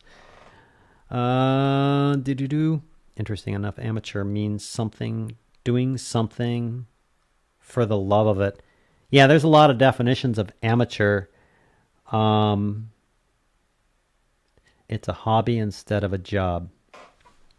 Yeah, by definition, if you look it up, you'll see that amateur is, well, it's a hobby, or I have no aspirations to do this professionally, or it's not really my job or something like that. And that is true. For me and what I'm talking about, I'm not talking about the difference whether someone does this professionally or someone does this as a hobby. I'm talking more about, do you want to know how to do this really good? Do you want to be able to do the things that you want to do competently? To me, that's a professional. I'm kind of redefining the term here a little bit, unfortunately, but an amateur to me is someone who just is like a dabbler. Yeah, I don't care. I'm going to do, oil painting and get some canvases and never really learn anything about it or how to get good at it. I don't care. Nothing wrong with that. That's cool. I have some things like that. I have some things that I've hobbied like where I'm amateur at, and I'm totally okay with that. It's fun. It's fun to do stuff. It's a good break from the workaday world, etc. But I'm more talking like if you want to create really good YouTube videos, and whether you do it on the side or whatever, and you want to do it really well, and you eventually want to do well at YouTube, then just take on the attitude of a professional. Learn the thing, ingest the thing, try things and practice it. That's kind of my difference between a professional and an amateur. A little bit of a redefinition. Should have started out with that, huh? Ian Craig, unfortunately, the term amateur is also used as a term for someone who doesn't know what he or she is doing. Yeah. You have people, yeah, Ian, that was Ian, right? Yeah, Ian, you have people who, you just have snarky people. You have people that don't know how to treat other people. You have people that don't understand when you crush someone, yell at someone, make less of them. You do nothing for that person. And frankly, if you feel good about doing that after you do that, shame on you. I'm of the viewpoint after many, many years that people are made good people by building them up, not crushing them down. And to use that term, oh, he's just an amateur. Oh my God, how pretentious of you. I've seen, my daughter is an amateur oil painter, and she paints these beautiful paintings. But she's an amateur, and she knows she's an amateur. That doesn't make her bad. It doesn't make her wrong. She's a salesperson in a company, and she works her ass off, and she makes a ton of money doing it. That doesn't mean you have to be like a professional at every single thing you do. I'm a professional dishwasher after my wife cooks dinner. For God's sakes. But if it's something you're passionate about and you really want to do and you really want to learn it, maybe one day you want to make money in it. Maybe you don't. Maybe you just want to do that thing because you're passionate about it. Why not adopt the attitude of a professional? Why adopt the attitude of, I'll just check it out and good enough is good enough? Well, sure, you can do that. But if you really want to be good at it, and you really want to kick some butt at it, and you just want to be like really good at it, well, why not adopt my definition of a professional and study it and learn it and figure it all out? That's kind of what I'm using there. Jody. By the way, Jody, I think you missed the beginning of this, unless you rewind it. Thank you. Jody is one of the people I was talking about on this live thing. Last time I started this, I had problems and it didn't start, and I scheduled it and it didn't work, and I had to put in a link, and with a few tweaks and information from Jody, both on the channel and over at the Basic Filmmaker University Facebook page, the closed group page. By the way, if you aren't over there, join. How do you join? If you've taken a course, free or paid, you're in.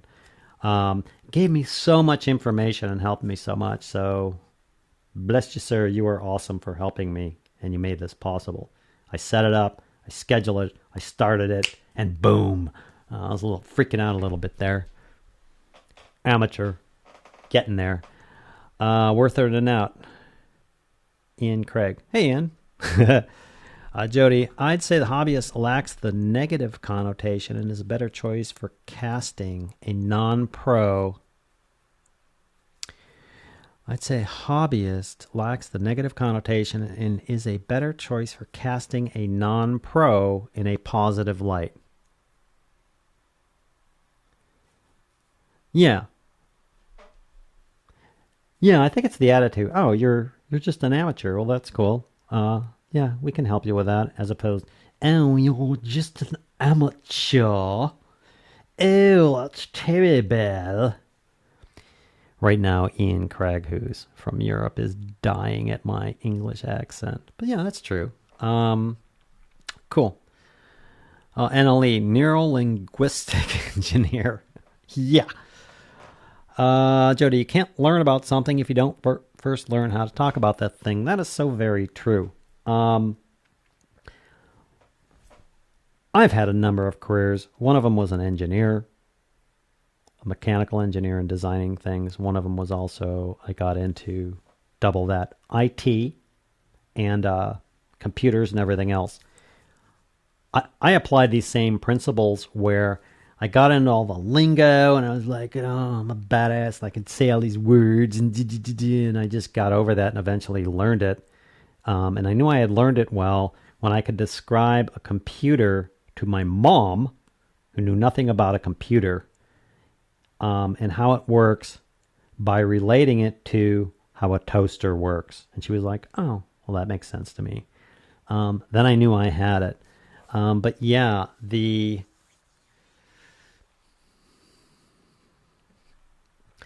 you really, I mean, there are people who try and explain and teach people, bless them, who don't know what they're talking about. And that's okay to a degree. I mean, they're trying. I always look on the bright side of life. that's okay. The people, you know, and I'm not really trying. I mean, what they're saying more right than they are wrong, and that's okay. It's people who are sitting there looking at you with that monocle of disdain, saying, "Oh, you're a noob and an amateur. Let me tell you. Well, you know, if you knew anything about IT, you would know what a NIC is, and you'd come through and do the internet plus the ding through the P2P and the 1.23Ds, and then you'd have, you know, an SSD and an M.2 are the same, and what's the matter with you?" I have utter disdain for people like that, and utter disdain for people who train like that, or try and train like that. I am working on, it's been taking me so long, I am working on a video editing course. It's not going to be done till probably later this year or the end of the year, which covers Premiere Pro, Final Cut Pro, Hit Film. Sony Vegas is coming out with a new product that I can't mention, which is like really a step up for them, which is pretty awesome. I'm forgetting Final Cut, DaVinci Resolve. Like, I'm going to cover them all. I'm going to cover all the bases. It's going to be a course for each one of these. And using these principles, I'm coming up with this course to be able to explain to someone who goes, I want to use DaVinci Resolve, and walk in and train them.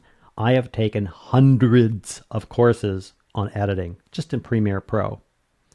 And every one of them starts out with, Premiere Pro is a video editor. Let's cover the interface. Up here we have the menus. Over here we have the bins where you create all these things in the bins and they put all the things in there. And then you put your media in here. Now you drag this to the timeline, and here's your timeline right here. Now over here you have the editing window, and over here you have the source window. And you can cut, copy.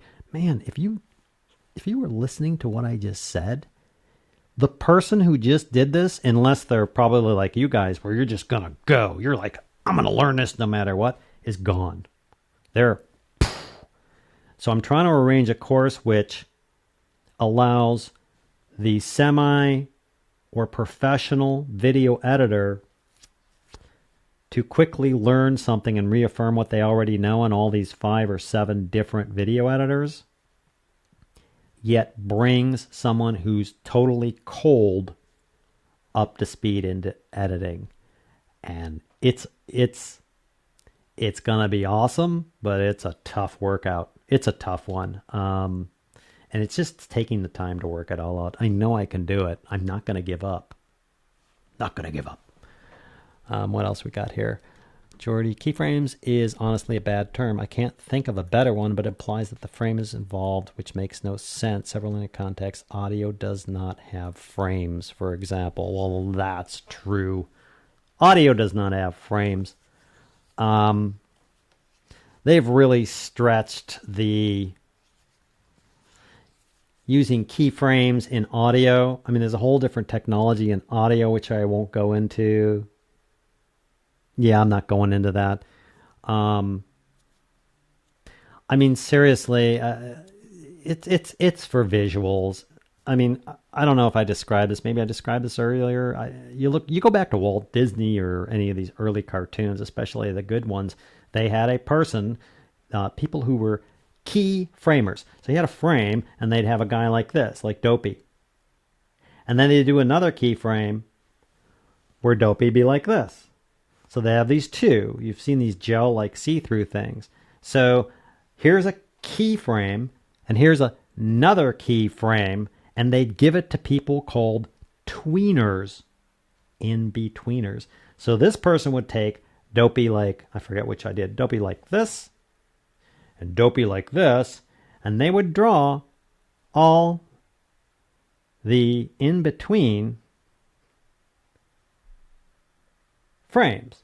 So if they had keyframe here, the first frame that they're doing, and then the finger moving over here, then they draw all that. Well, because we have computers now, you go visually, I'm going to set a keyframe, or this is one of my key frames, and over time, you know, remember they were doing over time, I'm going to set a keyframe to this position over here with this finger.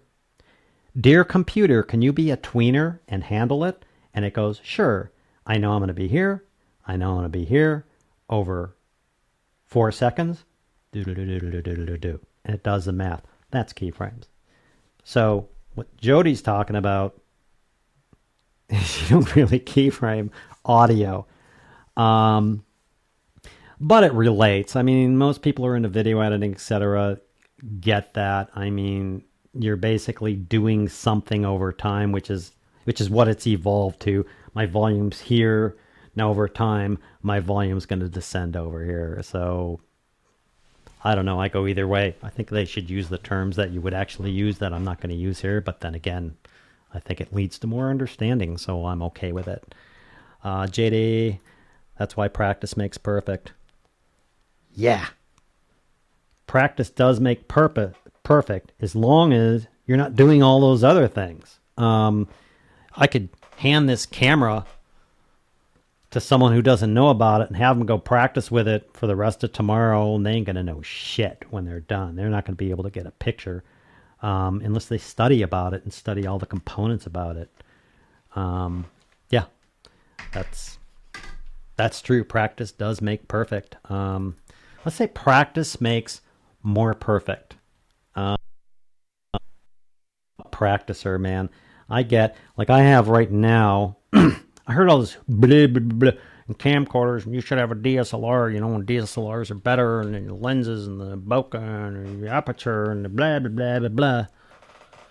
I was like, what the hell happened to real cameras? So I started researching it. I originally, you may have seen this video where I went and got a Sony. Then I eventually got a Canon XF 400, 405, 400, anyway. And it has everything on it, which is what I'm using for live streaming right now. If I was live streaming using my DSLR with what I'm trying to do, no. This camera's awesome. Oh, you can't handle the aperture on it. Not true. If I took my DSLR, or one of my DSLRs, and then I took my Mix Pre 3 and I slapped that on top of there, and then I, somehow was able to take out the crappy electronics and bypass them and put them in there, and then I was able to if I was able to have all of the things and attach all the things that I currently have on that camera over here, I would have this massive rig. Over there, I got a camcorder. It's, I can't show that to you really, can I? I don't think I can. Let me see. Nope, I can't. I have a camcorder over there. Should have a mirror. I got a camcorder over there, and it shoots super fast frame rates, and it does 20, does, PAL, and it does NTSC, and it has all the goodies, and it has, peaking, focus peaking, and I hope I'm not blowing anybody away with his words, and it has everything you could possibly need. It has 2 XLR inputs, and it has the audio electronics in there that are already awesome, and it records forever. I mean, I have 256 gigabyte high-speed cards in there, and it'll just record for 6-8 hours and bounce to each other. I can back up, record, like everything that you complain about on a DSLR that has. I'm not saying I'm not going to use DSLRs. I do, and I still do. But what I'm saying is, I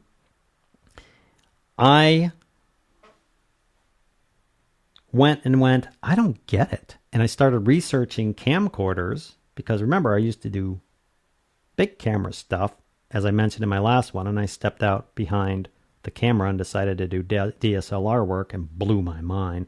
This is where I first ran into, or one of the reasons I ran into all these study things. And I decided, well, this is crap. Let me look into this. And I looked into it, and these camcorders are awesome. This XF405, I think it is, cost me about $2,300, $2,400, and it has everything. I can go over there right now. I can jack that out, and I can just go start walking and film stuff. It has some of the best autofocus I've seen on everything. It's quiet. The electronics are awesome. I had people leave comments on one of my camcorder videos, or, oh, wow, you actually took a camcorder to NAB, aren't you embarrassed? And I'm like, well, this person doesn't know. Anyway, I don't know how I got on that. Practice makes perfect. Someone needs to throw that article out and start all over. I don't know what article we're talking about. Word salad. It's word salad. Oh, that article. You mean the aperture thing? or aperture thing. Wikipedia, just don't go there unless you really know what you're doing. I mean, if you're like understand everything about aperture and you studied it and you got it and you grok it and you're like whatever, sure, go in and learn more about it if you're interested. But man, to be able to assimilate that and do something with it, no. Find someone who knows. Find someone who has cameras and knows about cameras and knows about aperture and can explain it easily, and that's your guy. Always will be. You want to, for instance, that where am I getting my data from? Are you really that stupid? I'm not talking to you. I'm talking to the guy who's not standing over there, my illusionary friend. Are you really that stupid to go ask some guy or girl who's been divorced 3 times about your marriage? Hello? Well, are you really that silly to be like listen to someone who can't shoot a video or can't make anything about how to use your camera? No, you're going to go to someone who knows. Anyway, let's move on because this is really, really long. Aperture is a hole where light pencil goes. The sassy filmmaker. The sassy filmmaker. Jody is awesome. He keeps my humor level up.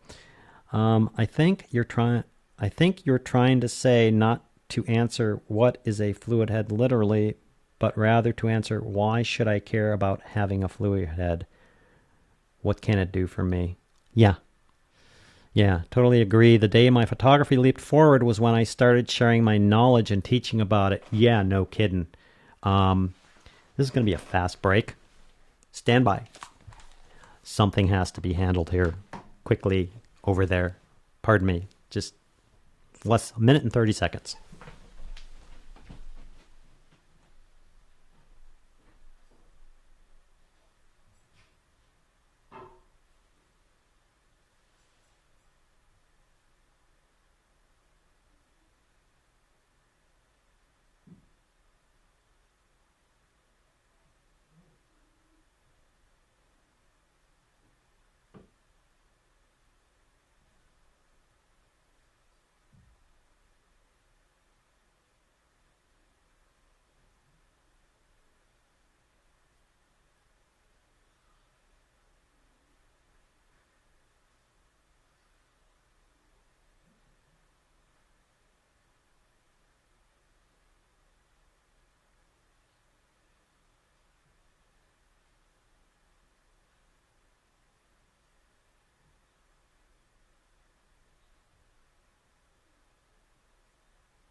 Yep.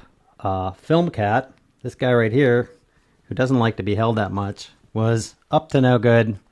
I didn't quite know what was happening, and it sounded like someone was in my house that shouldn't have been. That little rascal was doing something. I call him Film Cat because he's actually been used in, well, not films, but commercials and things like that. He's really well trained and just really an awesome cat. Anyway, let's get back to this. Okay. Totally agree. The day my photographer lived with a little knowledge and teaching about it. Yeah, that's where we left. Wow. I have suggested to a number of people trying to learn video editing, cameras, stuff like that. In fact, I suggest to people, a bunch of other filmmakers, some amateurs. Ian just died again. Hey, you got that new camera. You want to learn everything about it? Make a video about it. Like, make a video on how to use that camera and what all its menus are and how it works. You will know so much by making a video about something. You could even take something Because you're going to have to do the research and learn about it and use it and practice it, remember all those things, and understand the terminology to be able to explain it simply. Best way I know, I mean, you want to learn about a slider or lighting or depth of field or aperture or a battery grip or how to use, something, make a video about it. It may suck royally. Maybe you'll screw it up. So what? Don't post it. But man, making a video where you have to explain something simply for a viewer who has to understand what you're explaining it and describe the features and how it's used and what's important and what's not important.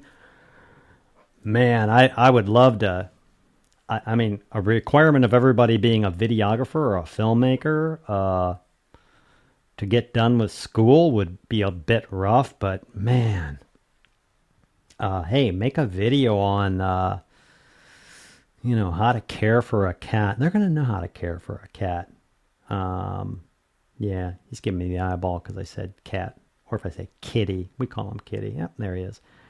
Yeah, that for sure, JD. Make a video about it. I wish I was as popular as the basic filmmaker.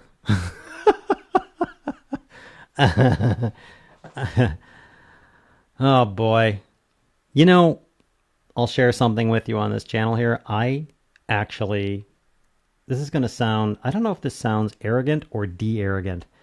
I don't find myself all that interesting. I hate talking about myself because I'm more interested in other people and what they do and what's happening.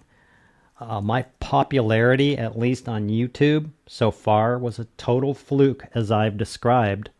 I originally started making these videos because someone dared me to try and make one. I was like, I got this. I wanted to step behind the camera. I thought I had all the acting down. I had never used a DSLR, which was a foreign alien object when I got my hands on it, and they sucked, by the way. And the channel blew up more and more. I started getting a little bit popular. Then I started trying to act, which was a disaster. And I did all sorts of things. I've done a bunch of experiments to test things on. I don't like popular. I mean, I like that the channel's popular. It gives me a gauge of success, that people are watching, that they're learning things, as evidenced by the comments and emails, which I'm so dearly appreciate. But popular, and I know you don't mean this, but popularity as far as people notice me on the street or something like that, I don't care. I don't want that. I don't want to be Tom Cruise or Tom Hanks or something where, I can't even take a pee without someone trying to take a picture of me, or the media trying to build me up before they go, we built you up enough, let's smash you down. I don't want to do that. These guys make millions of dollars. God bless them. Make your millions of dollars. I have no interest in being popular. I am happy that the channel is popular, though. I find that most of the time when I'm teaching, I'm learning as much. True. Well, teaching tends to make you face all the holes in your knowledge head on. Absolutely true, Jody. Bart. Oh man, my old YouTube videos are cringeworthy. I went back and watched my old videos for a couple of years, and they make the hair on the back of my neck stand up. My very first video, I was like, I'll walk in front of the camera. I could do this. I know acting. I know directing. I know camera. I know all this stuff. And it's, I mean, I'll give myself some slack because other people didn't know me. They may be looking at that going, oh, okay. But I know me. And when I was looking at me, oh man, it makes, whenever I watch it, it makes me do that.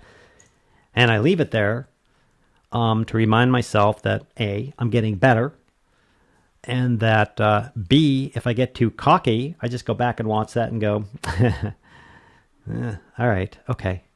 But yeah, I get what you mean, Bart. They're cringeworthy. I've gone back and tested this. I've watched some other really famous YouTubers. Like if you're used to watching something like Film Riot, go back to their, you search and you really got to dig, go back to their first, second, third videos. And they're Ryan Conley. we're going to go through the mind of a filmmaker, and you're just watching this going, ooh, because you know them now. But at the time, they were great. Anyway, yeah. Ian Craig, there are also many on YouTube in particular who try to prove their superiority through their often limited knowledge, so learners become frightened to ask anything. Dude, you want to see me get on a rant? When you create an environment where people don't know something or are afraid or feel ashamed to ask something, you've made it unsafe. One of the reasons why I set up that Basic Filmmaker University Facebook page, although not many people, there are some who have utilized it, it's not being utilized to its fullest extent, which is if you get up there and you say, post a post saying, I don't know what a lens is, I'm like, yes.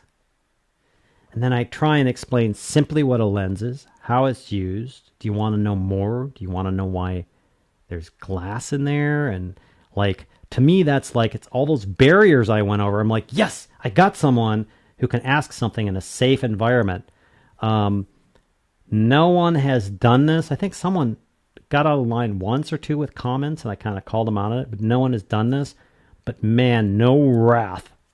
You've seen no wrath like a Kevin when somebody asks a simple question because they don't know or they want to know something better, and someone comes in and goes, well, that's stupid.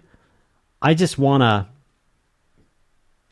that person to not exist anymore. I mean, I cut them some slack, and I understand they don't understand. But internally, I'm like, ooh, I want to just strangle you to death. You've just taken this person and just cock-blocked their entire career and knowledge, made it unsafe for them to ask questions. How the hell are you going to teach a kid how to pick up a pan or use a fork if every time they ask what a fork is, you smash them for it or you invalidate them for them or you give them crap for it? They're not going to ask you questions anymore.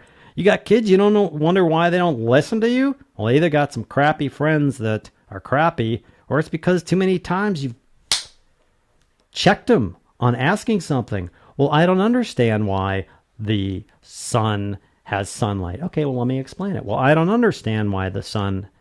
Okay, and you get irritated. I mean, people who ask questions to me, even the most basic, I love even the most basic questions people ask, I love, because I know that if somebody's asking me that question, they're not somewhere else where somebody goes, what do you mean you don't know what an aperture is? What are you, a photographer or not? And I know they're coming to me, and I'll know I try and walk them through. Like the guy I did that video for before. Somebody called it the ASMR video, where I was explaining this green screen stuff to this guy, this subscriber had sent it to me. We were back and forth on that, and I finally found his skill level where he's at and what he understood, and that's why that video was patterned the way it was. I gave him enough to understand what his videos and what they were being edited on the other end were like, and not so much that I blew him away. Anyway, yeah, you got me going. The whole superiority thing. There are some really good instructors. There are some good college professors, etc., but in the most part, I don't want to get on a rant like this because it's a really long... I wish it would tell me. Oh, it does. We've been going for 2 hours and 9 minutes. Oh my God, who's going to watch this? The education system needs to get its shit together. To start off with, not having as number one, I'm going to teach this person to do something, and I'm going to keep trying to teach them until they're able to do that thing, doesn't exist. Number two, I don't know how to teach this person in an education system is stupid. Number three, I get they get lower order teachers. The pay that they pay teachers for teaching kids who are going to be the future of our planet is just abominable. It blows me away. Just, if I were going to pay anybody in the world in order of preference on their what they give to humanity, one, moms who create and raise and don't go insane the future of this planet. 2 would be teachers who teach and raise children who can do the things when they take over this planet. And 3, people who work. If you're one of those 3, you're a god. So if you work, you're a god. Anyway, that's a rant. Wow, 2 hours, dude. I finally found this elapsed time thing up here. We got to wrap this up soon. A single compliment can go a long way and cost you nothing. Absolutely. Ian Craig, do you have any examples that come to mind? Brandon, sorry I'm so late. How long has it been live? Well, Brandon, on my less than 1 hour video, we're now at 2 hours, 11 minutes, and 40 seconds. Longest live ever. I didn't know you could go this long live. Thanks for joining us, man. Where am I? Ian Craig, I could mention YouTubers, but it might cause a war. Jody, there was a TBF. Oh, the basic filmmaker. I don't know why I ever did this. My name's Kevin. I had this branding idea, the basic filmmaker, and nobody cares about my name. Who gives a shit about my name? And my last name is like really unpronounceable, blah and blah. And now everybody calls me TBF or BFM or whatever, which I'm okay with. I don't care. I've been called worse, but Kevin. Episode where he goes over number 8 actually talks about things like checking white balance, etc., becoming a habit, practicing, tear up, down, over and over. That's right. That's right. Practicing that skill until you don't have to think about it. I talked about all the things you went through to drive a car and get in your car, and there were like, I lost count. There's thousands of things to driving a car. You don't even think about it. It's the same way with this. When I go in and I go to shoot one of my episodes in the other room, in the studio room over there, I'm going to do a studio walkthrough at some point. I walk in. What do? Walk in. I turn all my lights on. Make sure there's a card in the camera. Make sure there's a card in the mix pre 3. Format the card in the camera. Format the card in the mix pre 3. Added to my thing. Looking up and making sure my microphone's where it should be, pointed here. Making sure the lighting has not been messed with because it's all static. On. Make sure my focus is pulled. Make sure I know what I'm going to say. Start the audio. Start the camera. Get a sync point, and I go. I don't think about them. I don't go, oh, well, my white balance, and it looks like my lights are at 4200K, and I don't know what K is anyway in my I just go because I've done it over and over and over and over and over. I don't think about it. It's like driving a car for me. And it sounds like it takes a lot of time to practice flipping through your camera and turning the white balance on and on until you don't have to think about it. But once you gain and master that, you will never, ever think about it again. You'll see the person, they'll grab a camera and they'll turn it on and they'll go, oh, yeah, I need to turn this on. And is it video? Yeah, it's that thing there. And, it's in manual. I mean, they'll spend half an hour just trying to set up the camera wrongly and never even getting there. Boy, you do a half an hour setting up your camera and a half an hour playing with your footage and a half an hour retaking things and a half an hour doing bad edits and half an hour doing bad render. I mean, you're adding in, 2-3 hours, and you multiply that times, however many days over however many weeks. Man, a fourth or 20% of your life is wasted time that you could be using in creating. Anyway, that's a really good comment. Cause a war, just don't mention me. Jody. Post Color Blog. Hey, Dave. What's up, Bart? Post Color Blog. Dave, he did a very basic color course for people where he goes over what color is and all that kind of stuff over at Basic Filmmaker University. He also has a Post Color Blog. He also edits in DaVinci Resolve. He's also got some really cool things coming up in DaVinci and Fusion, whatever that is. Anyway, I won't spoil any of it. Good guy, knowledgeable guy. Jody, some people on here that teach do it positively. Others aren't teaching so much as swinging their professional pianists in the wind. That's true. Yeah. Okay. They do that. You're always going to have people that do that. I mean, many, many years ago, I've seen it, the guy is, who's the car mechanic, and he's, in your hometown, and he just throws around all the words and all the cool things and everything else, and he's the best car mechanic and slinging words and everything else. They're just trying to be right. Never underestimate the power of a person to want to be right about something. Sometimes logically and rationally, a lot of times not. Ian Craig, I'm retired oboist. Oh, nice. And worked 8 or more hours a day on small passages and readiness for whatever I was going to be recording. Months of practice. No kidding. Same when I was a bassist. My drumming skills.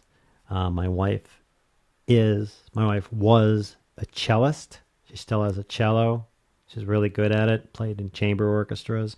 The amount of practice. My brother used to be a professional keyboardist and musician, traveled all over the world. The amount of practice on these things, especially on music, is just amazing. Did I lose something? Jordy Prashant, man, that is one. Fabo Pen Cup. Fabo Pen Cup? Fabo Pen Cup. Are you talking about this? Are you talking about the fact that I use a roll of duct tape for my coaster? I don't know what you're talking about. Pen Cup.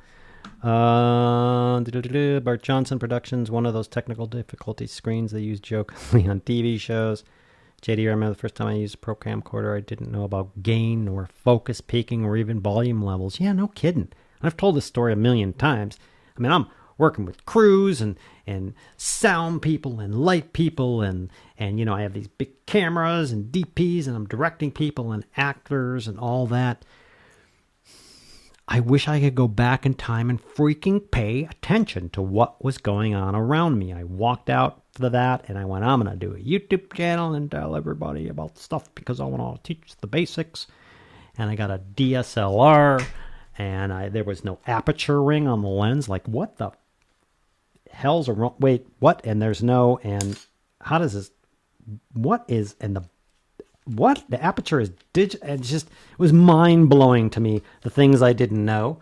And then watching myself on camera, because I already knew all about it.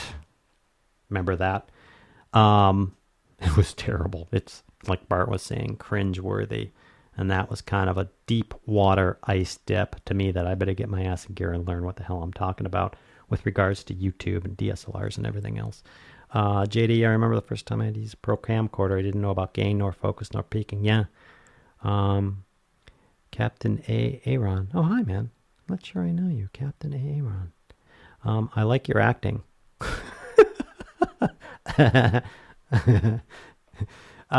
Thanks. That's kind of me. I realized that my acting is basically me being myself. That's where I eventually ended up after years.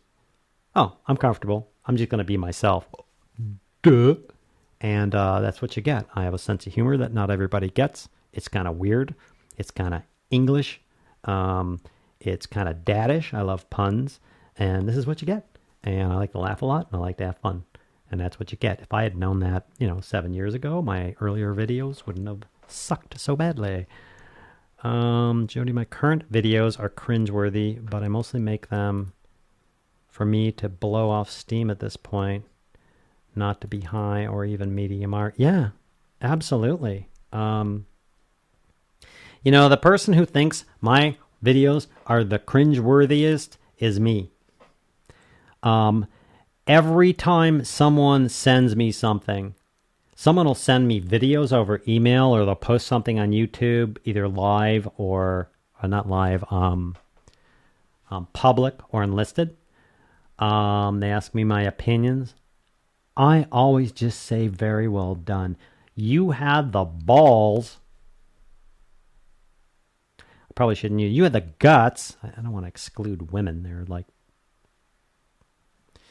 women are more awesome than guys. Sorry, guys, but they're. These filmmakers and video creators had the guts to do what other people don't do. They came up with an idea. They created something. They took the time to film it no matter what it is. And they took that butterfly-y stomach thing and showed it to someone else, which is that exact, like, like, you could, like, they're flayed. They've been flayed across the ground, and they're all, like, and all their skin's off. And you got two choices there, which is put some cooling salve on them and say it's going to be okay, or throw lemon and salt on it and give them pain. I absolutely respect anybody who's willing to make a video and post it to the world, and I don't care how crappy it is. That takes true guts. Some people get over that. Some people, 10 years later, they post a video and they still get those butterflies of someone's not going to like it, or I'm going to get a bad comment, or somebody's going to take a poke at me. I salute you for doing that.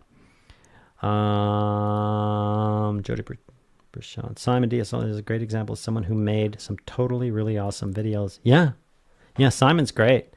Then you go back to his verse video and go, wow, it's amazing how much he has grown, quite literally in his case. Yeah, absolutely. No joke. Good guy. There's a couple of people like that. There's some 17-year-olds, 20-year-olds, etc. I mean, obviously, these guys live at home. And girls live at home. They're funded by their parents, blah, blah, blah, blah, blah. But you watch them, and their learning progression is amazing. Everybody learns as they do this. Me too. JD, as long as you keep the stream interesting, we'll keep watching it. Oh, I'm at 2 hours and 22. Keep it interesting. Okay. Hold on a second.